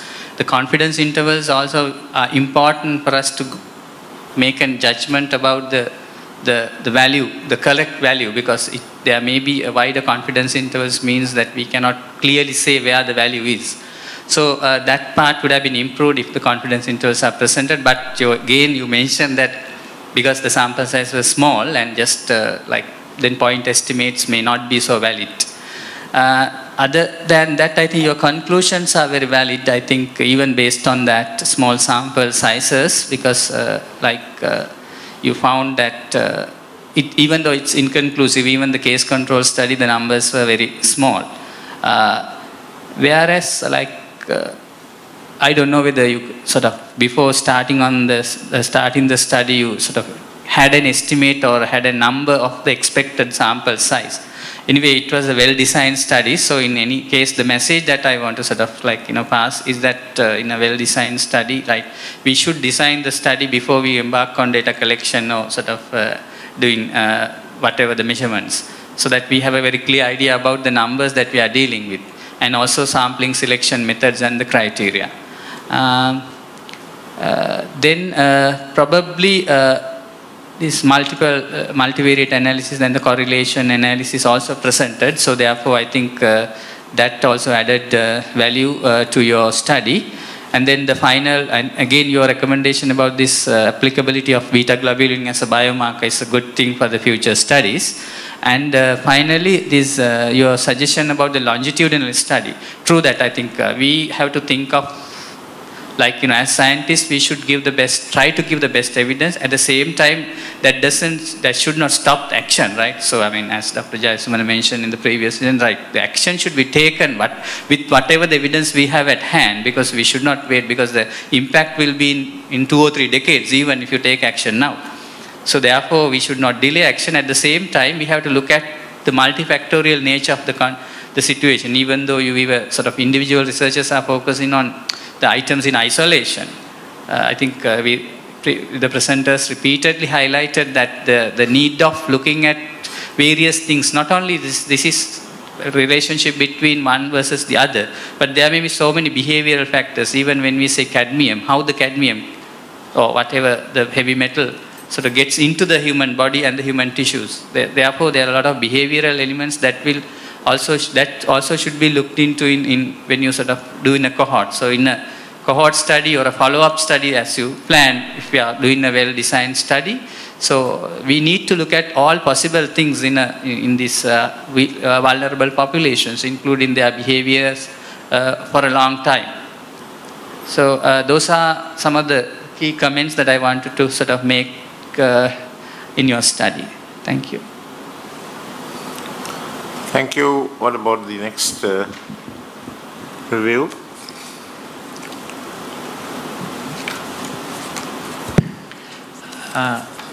Just a couple of points in addition to what Upul said.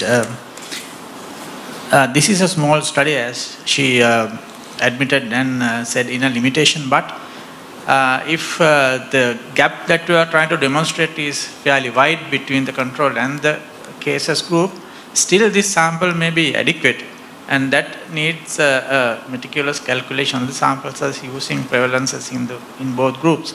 So I think it may be worth re-looking at your calculation of the sample size. If then you might later say that, well, this sample is adequate, I have taken enough sample. I think that is worth looking at again. So as a preliminary study, I think it has served its purpose. Then selection of control, you have taken albuminuria levels to select the controls. I don't know whether it is the perfect method in selecting controls. Need to look at it. If by any chance early cases were not detected, early cases were actually in the control group, then it will narrow down your odds ratios.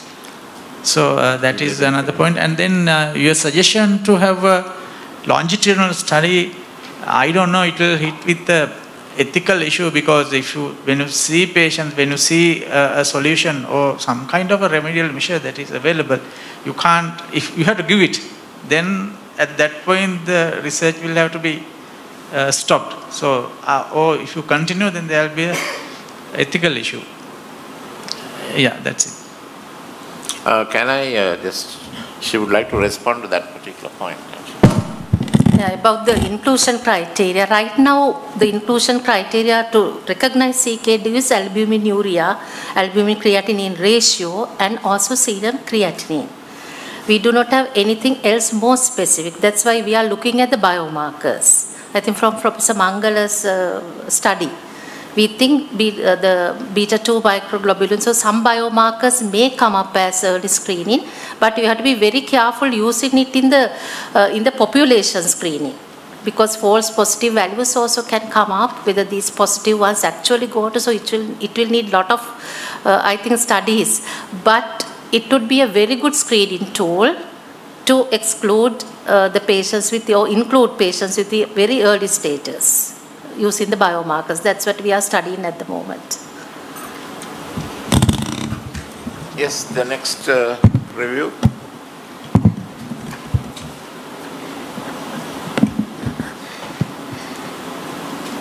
With the second presentation, it was actually not a study on its own, but it was a reanalysis of the data.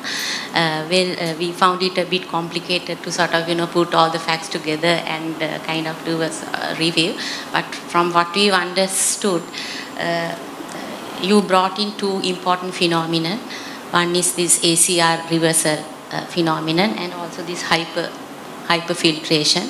Probably these two have not been looked into in other studies in relation to kind of trying to understand the relationships, correlations between heavy metals and other aspects, which we feel is very important in future studies, because all these studies had been kind of, it all relates to the staging of the renal disease, and it kind of, reinforces that we should also keep in mind that whenever we are doing case control, that the matching should be done for different staging, that sort of thing, so that this kind of misclassification, because that's what the two aspects actually led to a misclassification of cases and an underestimation of the cadmium levels in CKDu patients, because since there is no hyperfiltration in controls, their cadmium levels could be of the normal level, so that gap is going to be very small, and that would lead to this underestimation.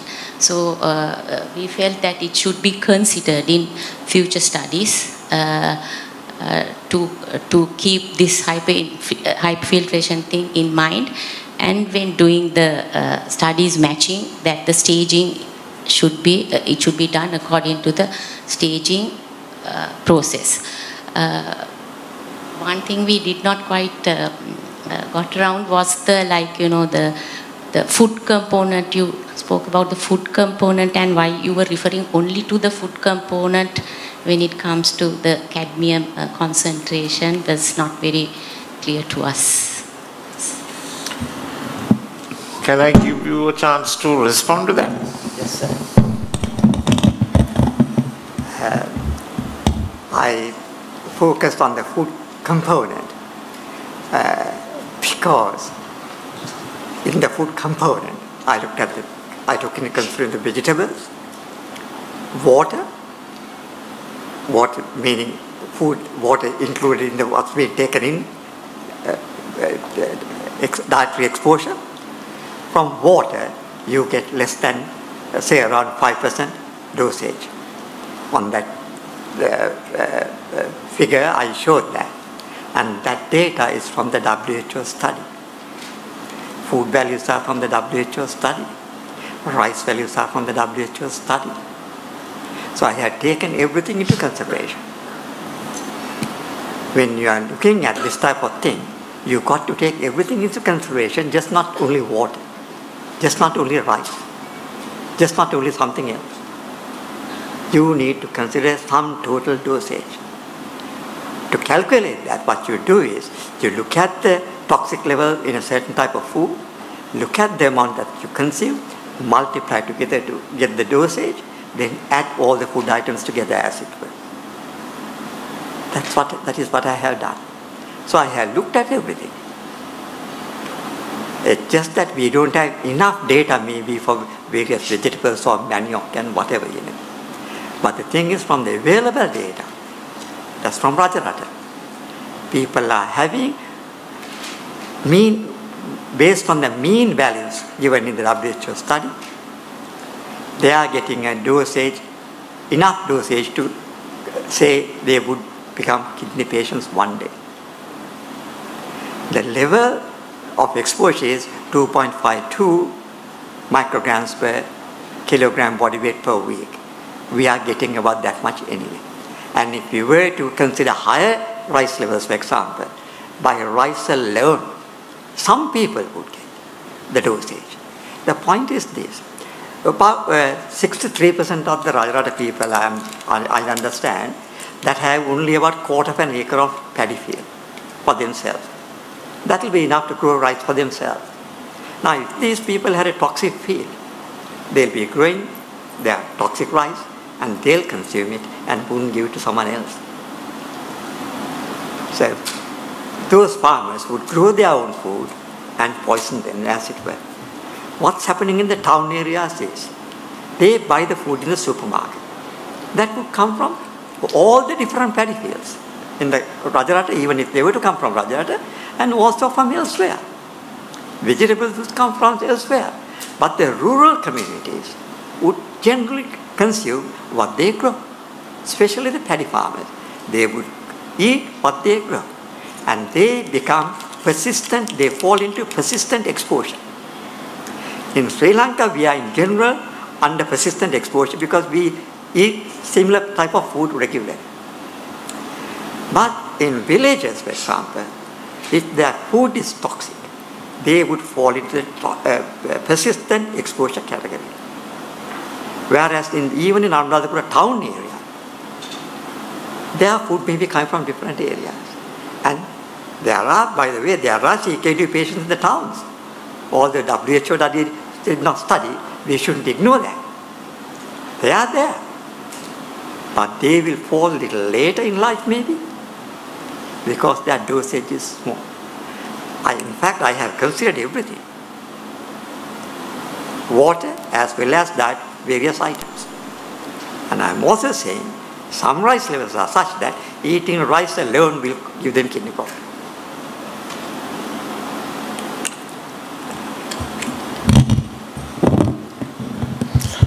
I have heard that some people with a larger paddy field, they have a certain area for their family and they don't add chemicals to that area.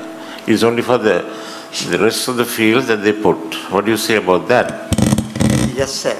I didn't know about the paddy field, but by the way, we got the data from the agriculture department. Not every person uses fertilizer. Not everyone uses agricultural irrigation water, even in a village. Even in a village. The other thing is, sorry sir, you asked, what was the question you asked? No. Oh, right, the plot of rice. Rice, I didn't know. I'm sure some people do not use fertilizer, so they will grow clean rice. But if they use irrigation water, cadmium contribution from irrigation water tends to be more than from direct application of fertilizer. I haven't given them because I didn't have them on the slide, but they are available in the WHO study. Please look at them. We need to look at them. We shouldn't take years. Within a month or two, put them together. Look at them. When it comes to vegetables, WHO study shows that cadmium in the home garden soil in Rajarata is 7 times more than that of in the Ahmadpura. I got the slides, I got the data here. In Rajarata, apparently they have 2 vegetable plots. One with fertilizer for sale, other with compost for consumption. Now when they say Rajarata vegetable, home garden vegetable plot, that probably would be the average of the 2. So one has a much higher value and one has a lower value. And I believe the higher value is where they use compost from the well. We have been, the government has been cleaning the wells and taking the soil out, separating the sand and selling the sand off, then turning the silt into compost. That is where the very big problem is. And when the wells were cleaned, they don't say it now. It's been in the newspaper, parliamentarians saying this year we cleaned 300 wells. It's in the public domain. Now you can't find a politician who said we cleaned the wells. Unfortunately, when they did that for the first time, they put the silt on the bund of the well, got washed into the paddy fields. Jayasekara study, the Sanayaka study, there are several people who have said they are near the well. That's where the toxic material comes from. If we don't understand this, or if we are not prepared to admit to it, that's where the catch is. We are not prepared to admit to it. If you do not, we have already caused a big, huge problem. In Rajarata, it is not only kidney disease we should be focusing on. There are multiple conditions. Now Sri Lanka has the highest number of oral cancer patients in the world. Sorry, sir? Yeah, can I open it to the house now? Yes, sir. May I have a word, please? Yes, please. It's about glomerular hyperfiltration. Your whole concept of reanalysis of the WHO data depend on this concept of glomerular hyperfiltration, isn't it? You said glomerular hyperfiltration causes increased loss of micronutrients, electrolytes, water, etc., right? Sir, water. Hyperfiltration I have referred to is by creatinine. We only have creatinine values given to me. Right. Not even the volume of urine. Creatinine levels in a healthy person would be around 100 milligrams per deciliter, or say 100 to 120. Some people go up to 500. And in the control group, there's 155. So that's how one would say hyperfiltration. Because this concept of hyperfiltration is a well-known phenomenon in most chronic kidney diseases. Yes. Because it is known in diabetic nephropathy for the last 30 years, for example. What happens in early kidney disease, even in polycystic kidney disease, right? What happens in early kidney disease, sometimes the GFR goes up because of the afferent arteriolar vasodilatation. So the physiology behind is well known. But hyperfiltration does not mean increased excretion of solutes and water, because the excretion of water and solutes depend on tubular function, right? So when you have high creatinine in urine, that does not mean that it is because the GFR is high. Because now, for example, we have a GFR of 180 liters per day. That is, we filter 180 liters of plasma per day into the tubules. But we pass only about 1.5 to 2 liters of urine. So all the work is done by the tubules. So hyperfiltration does not cause polyuria. Hyperfiltration does not cause increased loss of micronutrients. Hyperfiltration does not cause increased loss of electrolytes, because it all depends on the tubular function. And your increased creatinine If you say if hyperfiltration causes increased creatinine and that because of that ACR is reversed, that's not quite true either. Because albumin creatinine ratio is a test of albumin excretion which is better than individual albumin excretion. You say take albumin excretion, albumin creatinine ratio is a better index of albumin excretion because it corrects the albumin excretion to the renal function. Right? Yes, so sir. this reversal of ACR does not occur. Well, sir, it happens, sir. In the clinical study group, they were chosen for the group because they had ACR greater than 30. After 78 weeks, in the final stages, I put last three sets of data together so that the terminal group was that. In those people, ACR was below 30. I know when the GFR goes down, the protein excretion goes down. It's known in any kidney disease. First you get proteinuria, but when you reach the stage 4, stage 5, the proteinuria actually goes down. Right, sir. Then, sir, that's because the GFR goes down. And you don't get, because the hyperfiltration of the glomerulus should not be translated into a high loss of urine electrolytes or urine output. Right.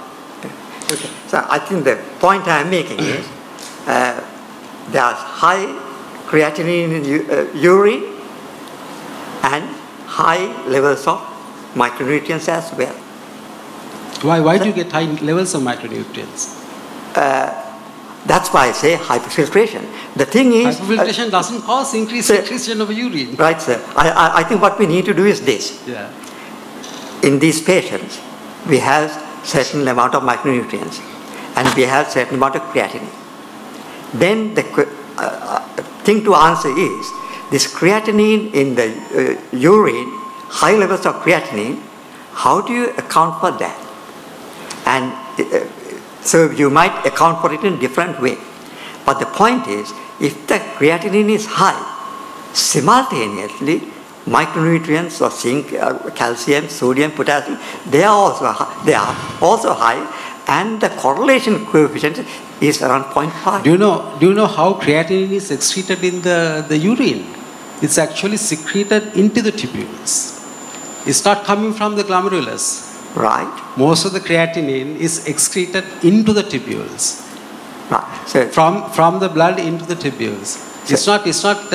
Some of it is obviously coming from the glomerulus. Yeah. But creatinine is a well-known example of a substance which is secreted into the tubules from the blood. Right, sir. Then, sir. That is from the peritubular capillaries. Then I think that would provide a better explanation. Albumin is stopped being reduced, but the creatinine is still coming. That's why ACR would invert as it were. No, I want to. That physiology doesn't sound right. Well, I want to add something. No. To what, Can we? I want to add something to what Chula says. The glomerular filtration barrier is not just a pore. It has charges. So it's not sometimes it's not only the size of the molecule that determines the filtration. Sometimes much more the charges of the filtration albumin molecule and the filtration membrane, all those things also determines, and the reabsorption by the proximal convoluted tubule of the proteins also determines the protein excretion. And with the data on the WHO study, urine data, creatinine data, you can't certainly interpret glomerular hyperfiltration. You can't go that far because it is not quite valid. Can I put in a word to hyperfiltration? The word filtration is because that is occurring largely in the glomerulus and not in the tubules, Hyperfiltration does not mean high urine output. Yeah, in diabetics, for instance, the glomerulus gets larger, so there is, a larger glomerulus. Now, has anybody found larger glomeruli in these early cases they have biopsied? No, because the physiology of hyperfiltration is well known. What happens is when some glomeruli are lost, the remaining glomeruli, there's more blood going into it. That's what's called hyperemia of the remaining glomeruli. And they develop what was called intraglomerular hypertension, and then you get each individual glomerular hyperfiltration. And ultimately, the whole glomerular filtration rate actually goes up, especially in early diabetes. The normal 120 glomerular filtration rate goes up to about 140. And that is what we actually, that's the renal functional reserve that everybody has. Because everybody has what's called renal functional reserve, where the GFR, our normal GFR is 120, but if you take a Big Mac or something, high protein diet, 2 hours later, your GFR will go up to 140. That is because we all have a reserve of renal function which can be recruited at times of stress. And this hyperfiltration is what happens in a time of stress. When there's a assault on the glomerulus, the GFR actually goes up initially. But later on, the GFR starts coming down. And that CKDu also it may be happening, but nobody has shown that there's hyperfiltration, initial hyperfiltration in CKDu. I mean, that is something that you can do. But you can't certainly interpret that from data from the WHO urine creatinine. Just because the urine creatinine is high, you can't say that the GFR is high. Because even if the GFR is high, it won't be interpreted to excretion of urine creatinine. Because that excretion of waste products in the urine depends on tubular function. How the tubules absorb or secrete substances into the urine. So the only way you can explain your thing is if cadmium is stimulating creatinine secretion in the proximal cortical tubule. I don't think so, sir. Well, I don't know really, let me put it that way. Because zinc, iron, selenium, they all have increased their output. So it is whether cadmium is causing all these things to increase their output, I don't know. Or whether it is the carrier, the vehicle, meaning the fluid, that is being increased so that all these things are coming out together. That is the way I am interpreting. Because all these things are coming out. None has gone down in relation to increased creatinine. That is what I am. Anybody else wants? Yes? Yeah, I think as regards to one question we have to answer is it still worth pursuing the cadmium story? And I think there are 3 or 4 reasons as to why we should. One is that we still have inconclusive data on the cadmium in food, and there has been different values which have been shown. And also Levin's study, which Kamal is one of the principal authors, there is some evidence of cadmium in higher levels being found in humans. The second reason, as Dr. Gama mentioned, is cadmium is a well-known nephrotoxin. So I think we'll have to rule it out. Even if we find something else, someone will have to rule it out. I think that's important. And also the newer data from Vasana's study on the synergistic effect between fluoride, hard water and cadmium is also very important, because it may be having an effect at a dose which is lower than what we previously expected. And also Levin's data on combination of a synergistic of an effect of or the presence of lead and mercury is very interesting, because when we went to China, they mentioned about air pollution and mercury inducing renal dysfunction. So I mean, there might be a whole lot of heavy metals working in combination. And well, if so, would chelating therapy be helpful? And I think Eranga is leading one of the trials on that. And also, I think the fourth reason is that the relationship between cadmium intake and its presence in urine and blood is not a straight line. I think that's one main contribution which Dr. Gama has highlighted, because there is a very complex 2-compartment model where initially, when you are taking small doses of cadmium, it does not come out in the urine. It gets accumulated in the liver, in the bone, and in the kidney. Only after it reaches a certain level that you start excreting it in the kidney. So you might be eating cadmium now and you won't have it in your urine. So I think it's not a straight line. So that too has to be investigated. And now they are getting more and more data on using donor kidneys, the cadmium level in donor kidneys and the urine they produce and the diet they have had and etc. So it's something which is already, I mean, it's developing story sort of thing. And this is one reason why Samira has actually, he's done some reanalysis of the amount of cadmium we may be consuming due to rice. It's analysis of looking at all the different cadmium values which have been published and to see whether we are taking too much cadmium. And Samir, you might want to give a 2-sentence summary of it. Thanks.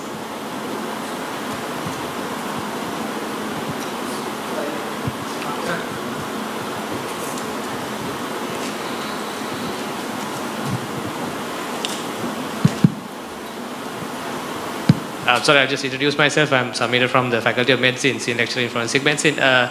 Prof. Saro just put me a bit on the spot at the moment. But so basically, the reanalysis of the rice studies that have been published from Sri Lanka.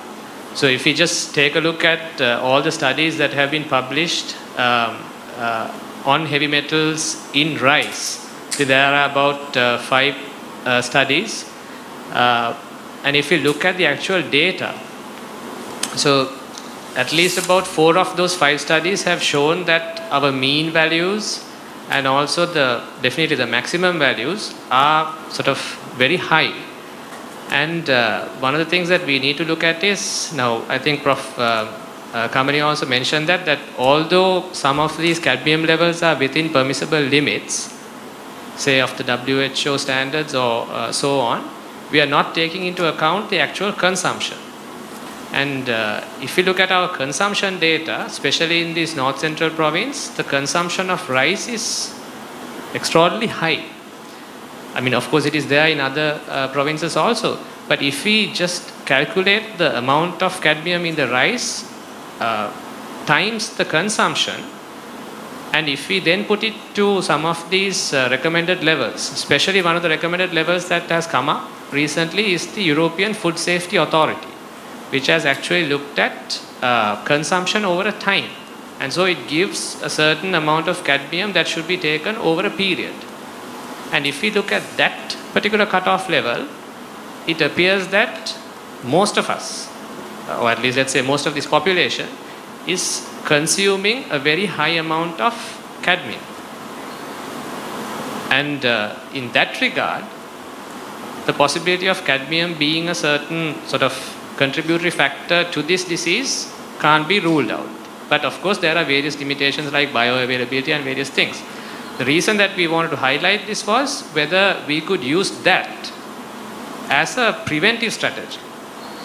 So let's say that there is some factor causing CKDu, but eliminating this high cadmium in the diet, could we use that as a preventive strategy to either mitigate this disease or prevent its progression? So that was the basis of the reanalysis. Thank you.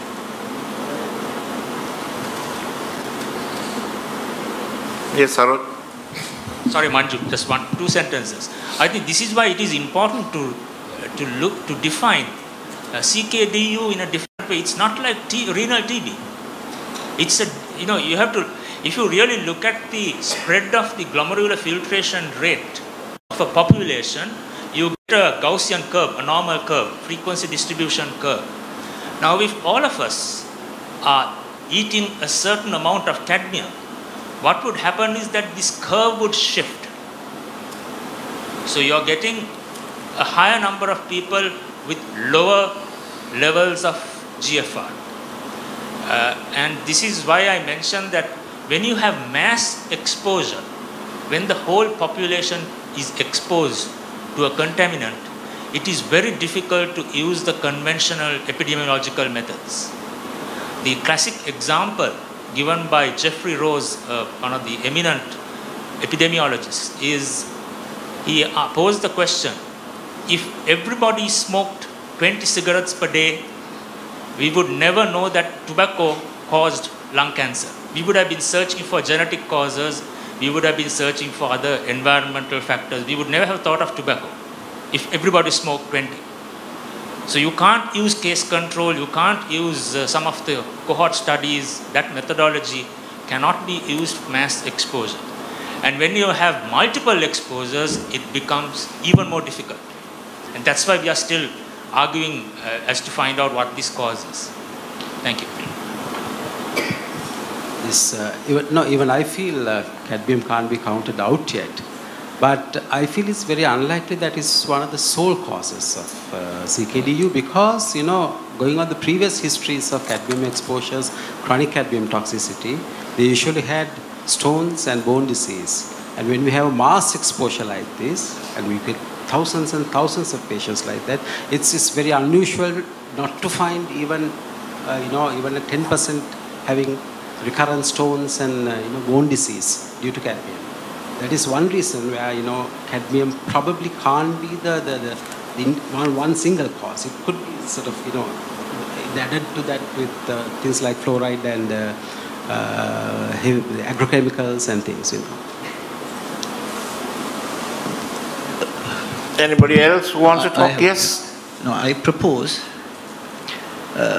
if we think about cadmium, it's something, there's another completely different aspect to this. We should measure the deficiencies of selenium and zinc. Because anyway, now, as everyone discussed here, cadmium is in food, but the metallothioneins are there in the body to bind cadmium or any other heavy metals in that sense. Now, metallothionein deficiencies, measuring of metallothionein deficiency is proposed, and there are a couple of groups are working. It is a very nice creation from the nature. Now, in the paddy plant, we have a gene promoter called OSMT14B, which is a metallothionein group where the paddy plant won't uptake and translocate all the cadmium in soil. There are metallothioneins in the plant itself to bind cadmium and not to translocate cadmium in the cereal part of it. Same way, that is the main reason for us to apply zinc fertilizers into the soil, especially in paddy. Now, same way, I think it is advisable to measure the selenium and zinc deficiencies because zinc promotes metallothionein creation.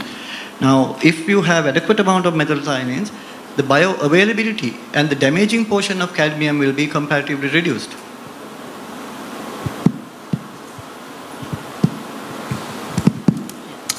Thank you. That's interesting. Anybody wants to say anything about that?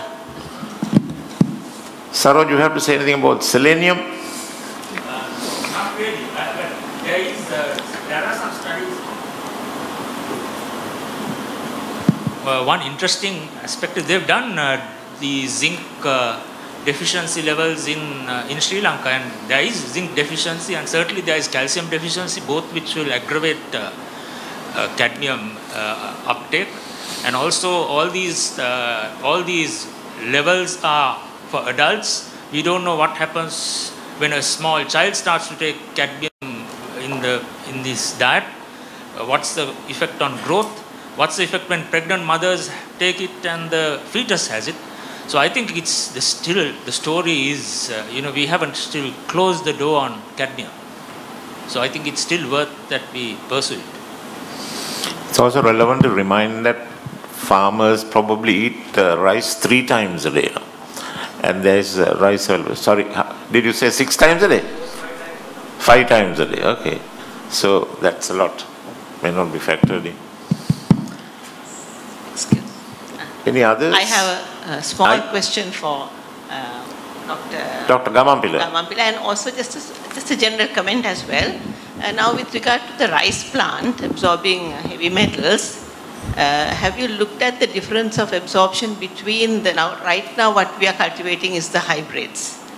And I believe I've been made to understand that there's a difference between these absorption of heavy metals between the native rice plants that we used to traditionally cultivate and between the hybrids, because apparently the hybrids absorb more. This is my understanding.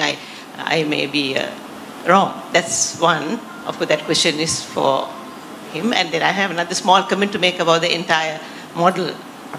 Can I answer the first one?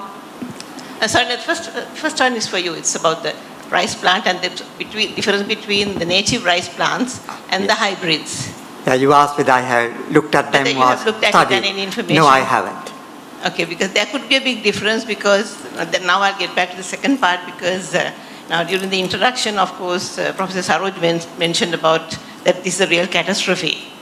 And there can be social, because we have to look at the social consequences of this whole issue. And actually, we have come into the point of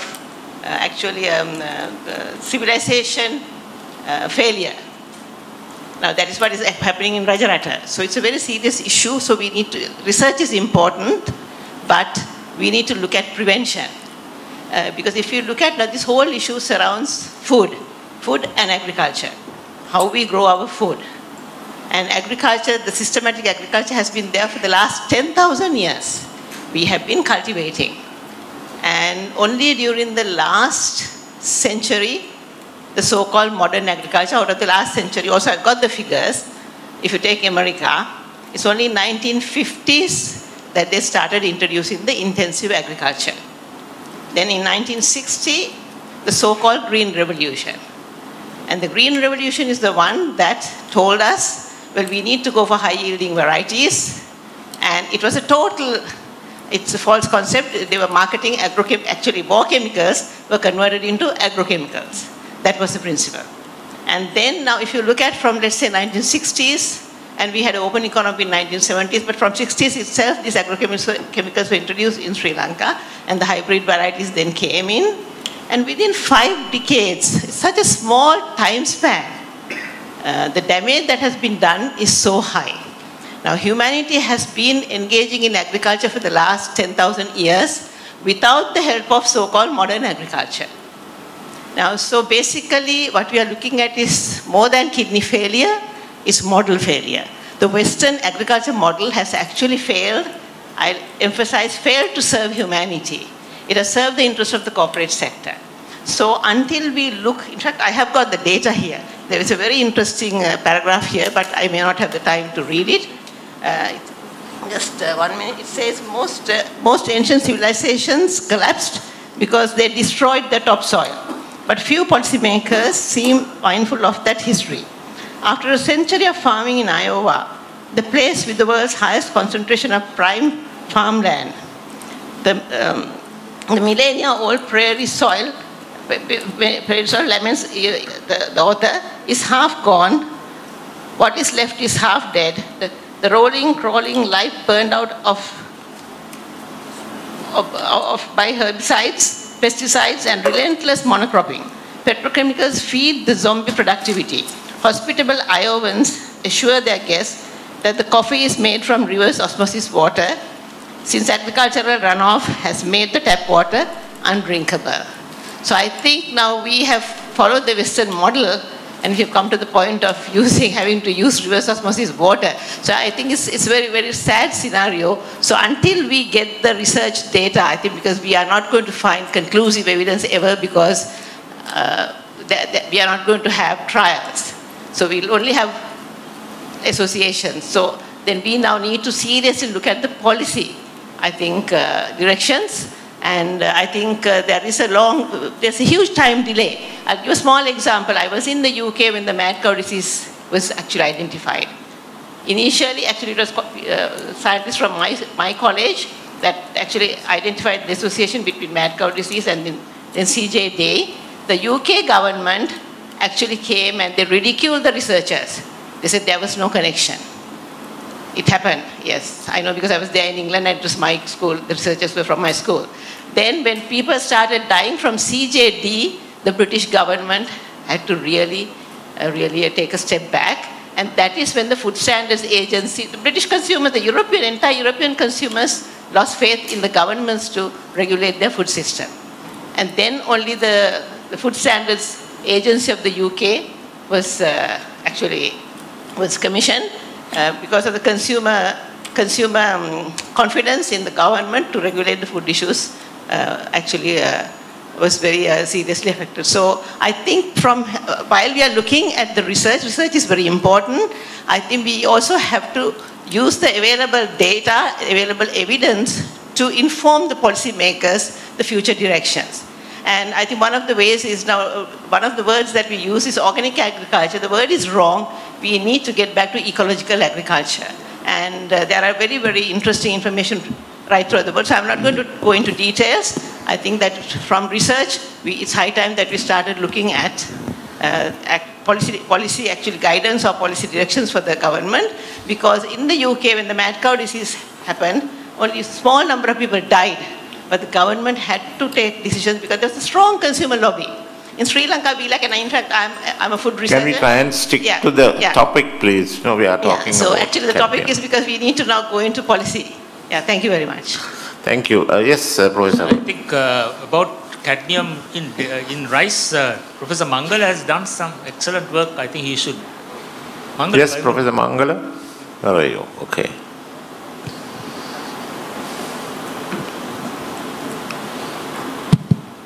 Yeah, I think when we're looking into the cadmium picture, actually, I think as Professor Saroj already mentioned, that it's too early to exclude cadmium, especially the dietary exposure of cadmium to the Sri Lankan population is quite high.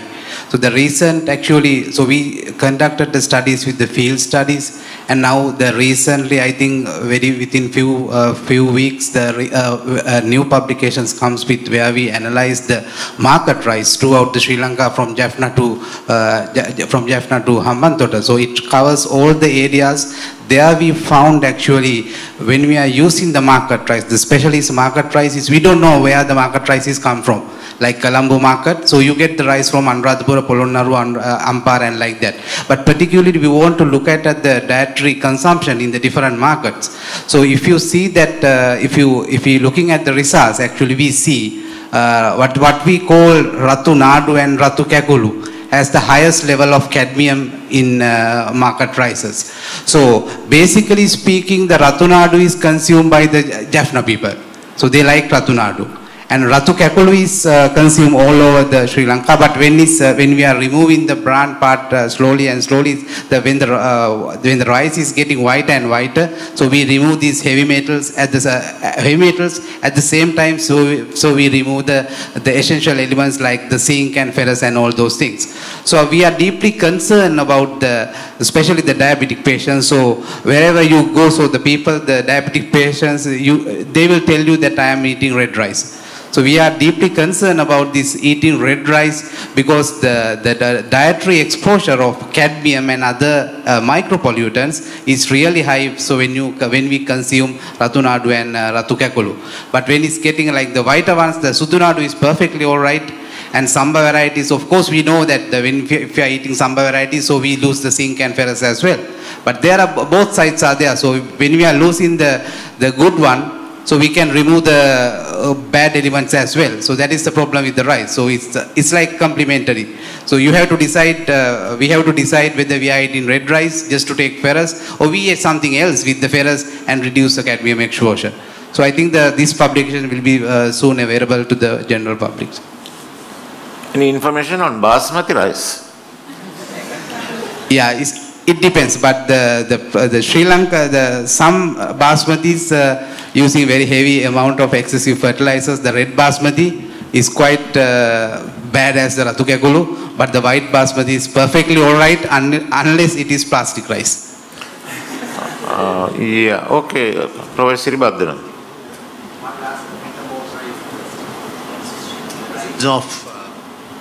The rise of the traditional rice variety is grown organically as low cadmium or low heavy metals and pesticides. Okay. Professor Ajit, you wanted to ask a question? Mitanda. Professor Ajit. I'll give it to you after. Just to comment, a little bit focused on Professor Kamani's one, because when you started your first one study, you said, okay, you ended up with the environmental factor plus the genetic predisposition. But then having looked at probably Professor Bandara's, the Bandara paper, your environmental factor turned out to be cadmium, considering perhaps that cadmium's nephrotoxicity. Am I right? We postulated, we thought. Right. Those data available. So that was the way that you shifted to cadmium. That, yes. Okay. As we were looking at the other things like ochratoxin, and cadmium was one aspect we were open to. But subsequently, the Chandrajit paper on the same data on Bandar really identifies that there's an order of magnitude difference between the first set of data and the second set of data. So I suppose now that first paper probably now you need to discount in terms of that. I think there's a need for some of these things. We need to say, okay, now the accuracy or the relevance, we need to come and say, look, now what we don't take this set of data. Right. I suppose we need clarity on this, otherwise we will go around some of this data. Second, an appeal that Dr. Gama actually, I suppose, made a little bit of a conspiracy theory on the WHO data, because you said you have access to some data but not all the data, and so you did something. But can't we come into this position of making public domain this set of data? I mean, I can't see any reason why we are not making this set of data public domain. Because I think Dr. Vaidyanatha has once mentioned partly that outside the control group had much more urine, the heavy metal, the cadmium in the, or other, in the urine of the farmers in the control group. That's my study. No, your study also had it, yes. Yes, your study also had it. No, my appeal is not for the clarity on it, but to ask for this, make this public available, this set of data. Because it was publicly funded, and I don't see any reason why we can't open up for that. I mean, you see Ebola and all these things, where people are making these things public domain for other researchers to act on and come to think, because people, almost like Dr. Gamambila said, this crisis situation, you are referring to 2013 paper data, which came several years earlier. So now we are in 2017.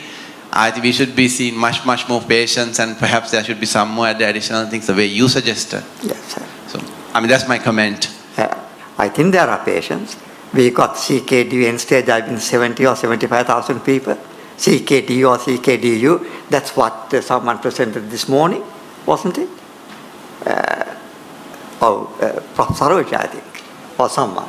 That is what something similar to that figure is given on the President's website. Are we saying that we don't have enough patients? Last year, up to in 10 months,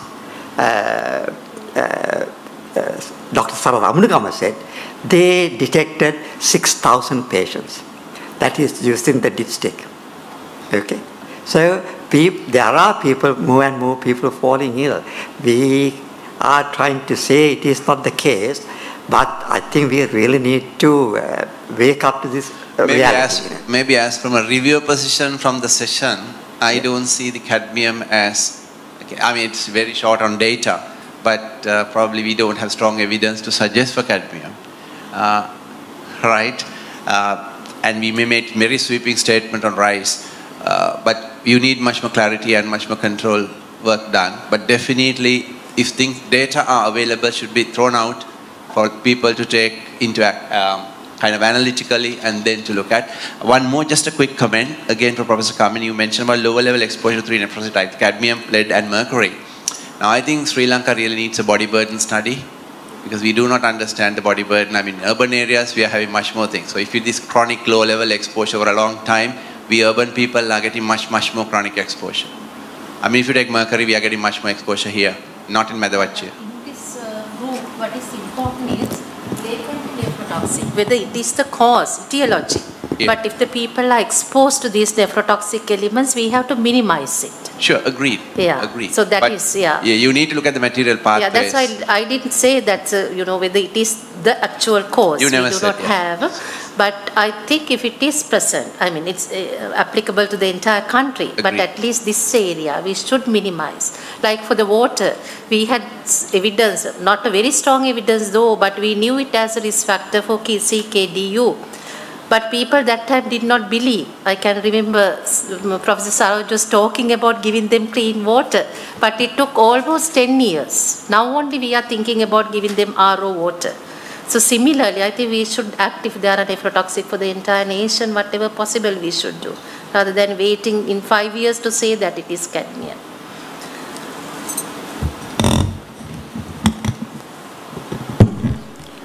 Ajit, from what I understood from here, that there was a need for more research on cadmium. You won't agree with that? Your review was supposed to review what was presented, so there was no evidence to say that. That's why I just mentioned. Yeah. Just a comment. Yes. Yes, I will give.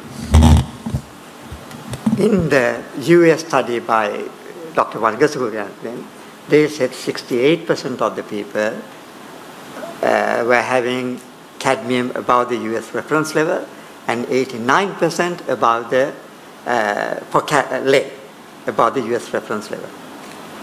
Have you any idea what that means legally, as it were? Implication is that those people are vulnerable people to develop chronic kidney disease.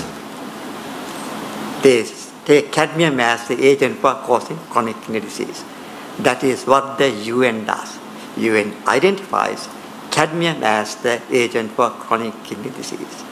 And if it has above a certain critical level, then one has to act. And to my understanding, UN does not have blood levels as yet. But it has urine levels, which is 1 microgram per gram creatinine. In the Sri Lankan study, 37% had it. In this compromise study, done by the WHO itself, it's a compromise study, I say, because they kept the iller patients out, those who had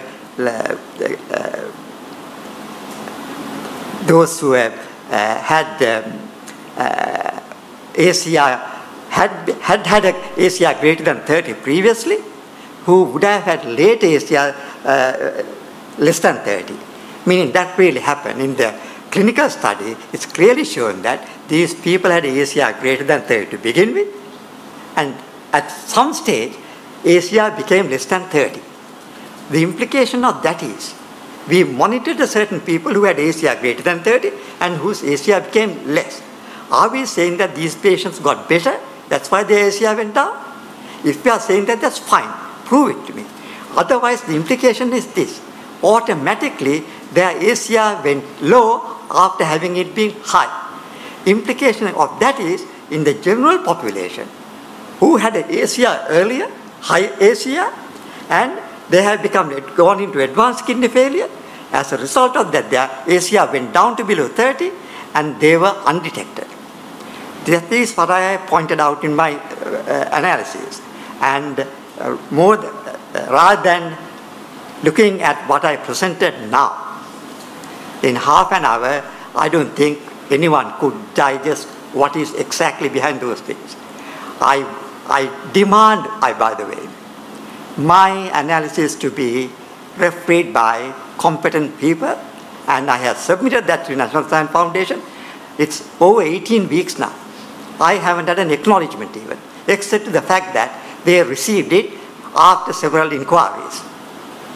This is not acceptable. This is not acceptable. And to say that in Sri Lankan people have blood and cadmium levels in 68 and 89% of the people above the US reference level, and for us to say we don't have a law and forget it, that is just not on. If we need to study cadmium very thoroughly, and perhaps by independent people too, and as it is, if 37% of the people are having in that population over the critical level, that is almost legal, should be legally binding in Sri Lanka from the WHO point of view. And for us to say it can't be cadmium or whatever, it's just not on.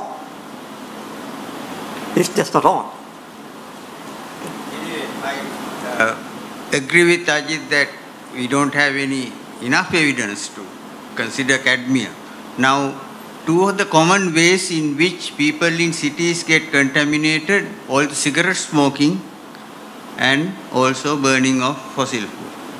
So, I want to know from the medical community whether all smokers die of chronic kidney disease because they ingest fair amount of cadmium.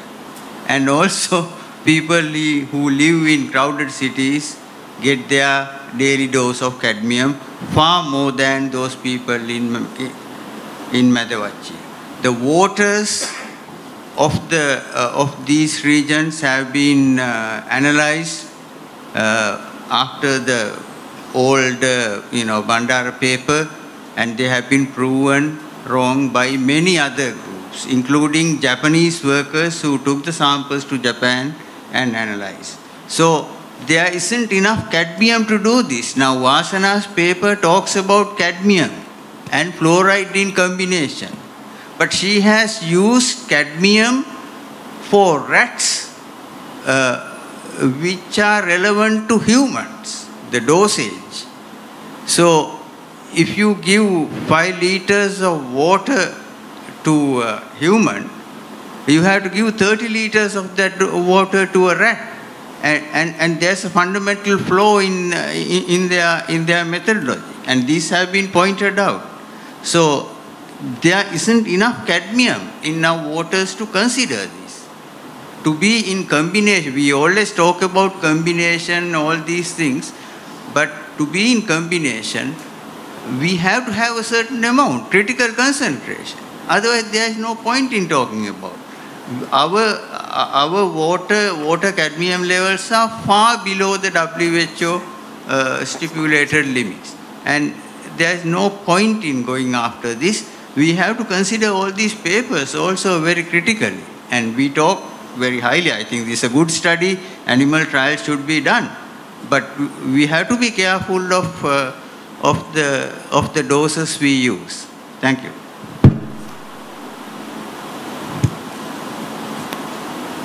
Yes, sir. I think the question we have to ask ourselves is, do we know how much cadmium we are ingesting when we eat? And as far as I know, we don't know. And then the second comment is, we know what causes diabetes to some extent. All people who eat sugar don't get diabetes. All people who are obese don't get diabetes. All of us who are sedentary don't get diabetes. Only a certain combination will get it. So you cannot, think of the parallel. Just because the person takes hard water and doesn't get CKDu, that does not mean hard water does not contribute to CKDu. You can't make that argument. So I think we have to think of CKDu as a chronic disease, not something like TB. That's why I keep on saying, the good example is to think of the knowledge we have about diabetes. We have had diabetes for so many years. Billions have been spent on research. And if you ask anyone, do you know the cause of diabetes? They'll scratch their head because you can't really pinpoint. And you can't say just because it is a famous argument. When we see patients, they will turn around and say, oh, my father smoked till age of 90, never got lung problems, so smoking is okay. So I think we cannot use that argument. Thank you.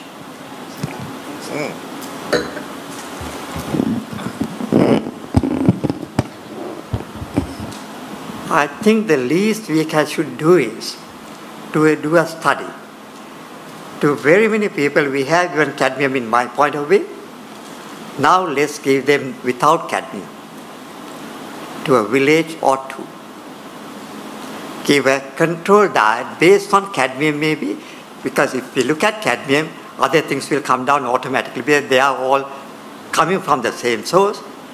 And so you can look at something else if you want later, but focus on cadmium because that's the agent identified by the WHO for chronic kidney disease. Let's give a very clean diet to a village or two and simply look at what happens. Simply look at their urine output, I think. That will do, if we can't spend money. Or give a clean diet to the mothers. If they are having blood at above the blood and lead above the US reference level, which is highly probable, I don't think we are being just fair at all. When we have the knowledge that they are possibly having these things in their blood that could be passed on to the fetus, for example. We need to take this issue very seriously. And when Professor Vanikasuriya said, so about the US reference level, and for others to say we haven't proven, I think we have had enough of it, and some to say it's not in the water. Is it not in the diet? It's not in the rice? Is it only water we drink? I think we got to be realistic about it and look at the sum total picture and do a proper study. One of the proper studies would be to give them clean food, because we have given the toxic food. We know that.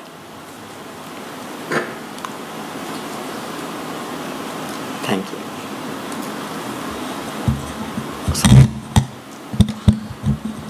Is there anything called cadmium-free rice?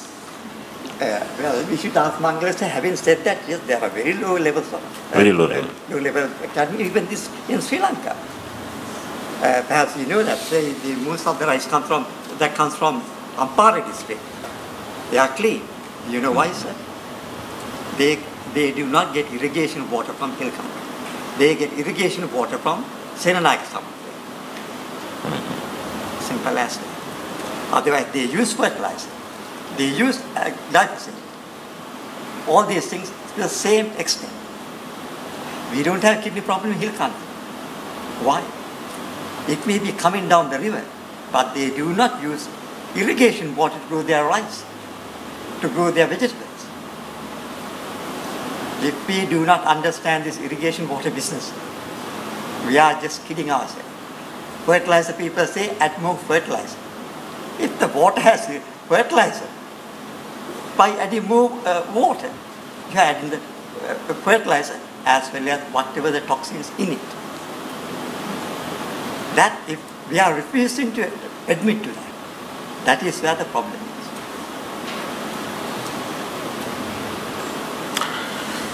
Yes, any more? Yes? Samira, yes?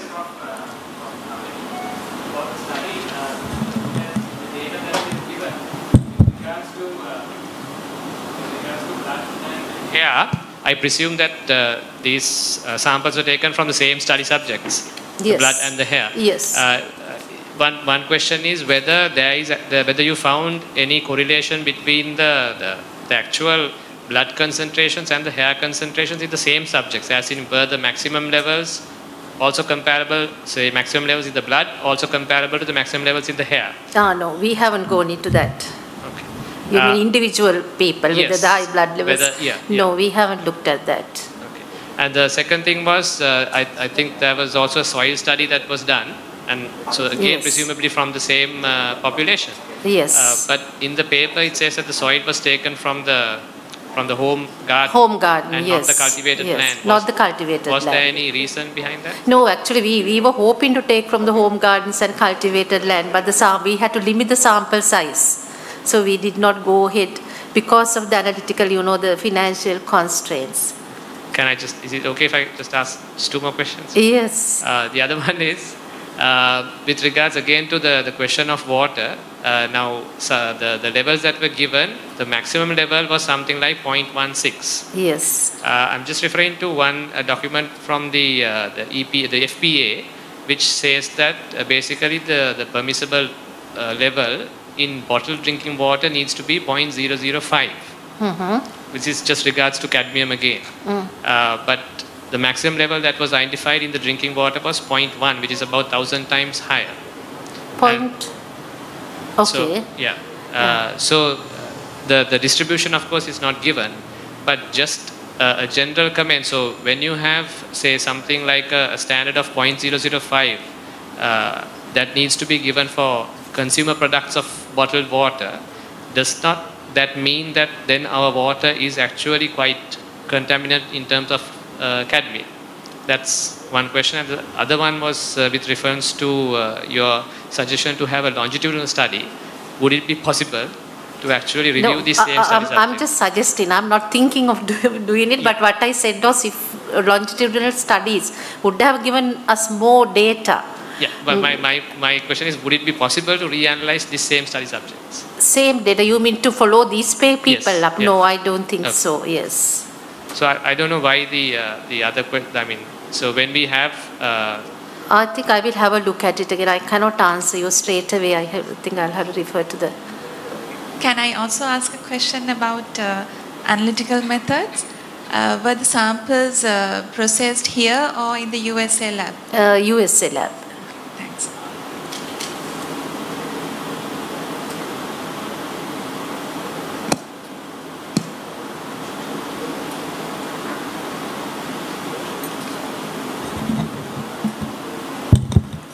Kamini, don't we have good enough labs in this country to do a proper cadmium level?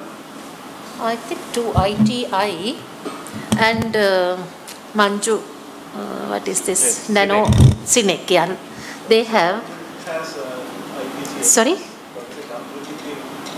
Right, yes, 3. And Dr. Sumit told me perhaps they also be in a position to do. But each test would be quite expensive.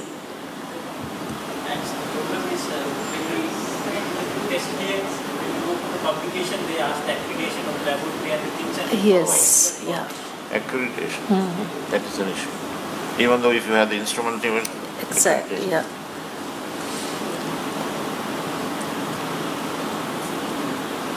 So, any ideas?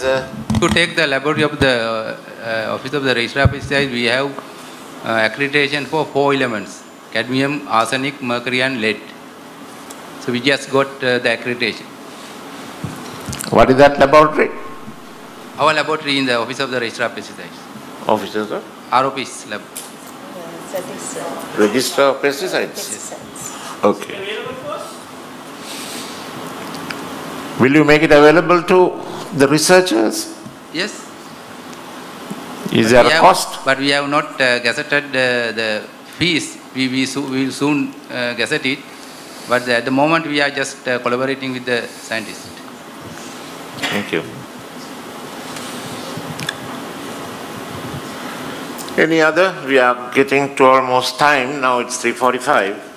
So shall we close this session? Thank you very much for the presenters and all those who took part. And I'm sure there are lots of questions which may need further answers.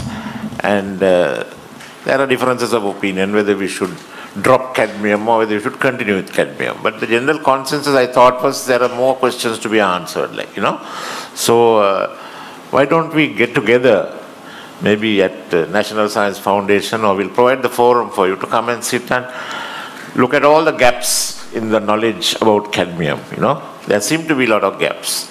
And maybe gaps in understanding about exactly how the kidney works and so on, which was highlighted by so on. So we can sort these out and see whether we can look at this problem, cadmium. I don't know whether Oliver will agree with that, but I felt that around the room that the vibes which were coming is that there is a little more to be found out about cadmium before we say definitely this is a big issue, Because we seem to be just gathering etiological agents. That was one of our issues, And that's why we all got together and having this conference to see whether things are still very hot and we should pursue it fast. And so in the morning we had arsenic, and in the afternoon we had cadmium. And I'm sure we have fluoride and other things to come. So at the end of the meeting, we should really have some idea of whether there are things which we must chase after and look at the gaps and get scientists together to come to some common forum and, divide the work around and have a national program and look at it. That's really the idea. So let's go and have a cup of tea and then come back. Not come back, no? The rapporteurs and the chairpersons had to come back for a little meeting. And then we'll meet tomorrow. Thank you. Thank you, sir. Thank you very much for your contribution during day 1. That brings us to the close of the first day of the seminar. We hope to see you all tomorrow for the continuation of the seminar. at Lavender Hall on the other side. While inviting you all for the refreshment, wish you all a very pleasant evening. Thank you very much. Rapporteurs, 2 per each session, and then reviewers 3 for the whole 3 or 4. Yeah. I don't know why anyone, no one probably some other person, not an unidentified rapporteur or specialist, that lady at the back. Who is she? Which lady?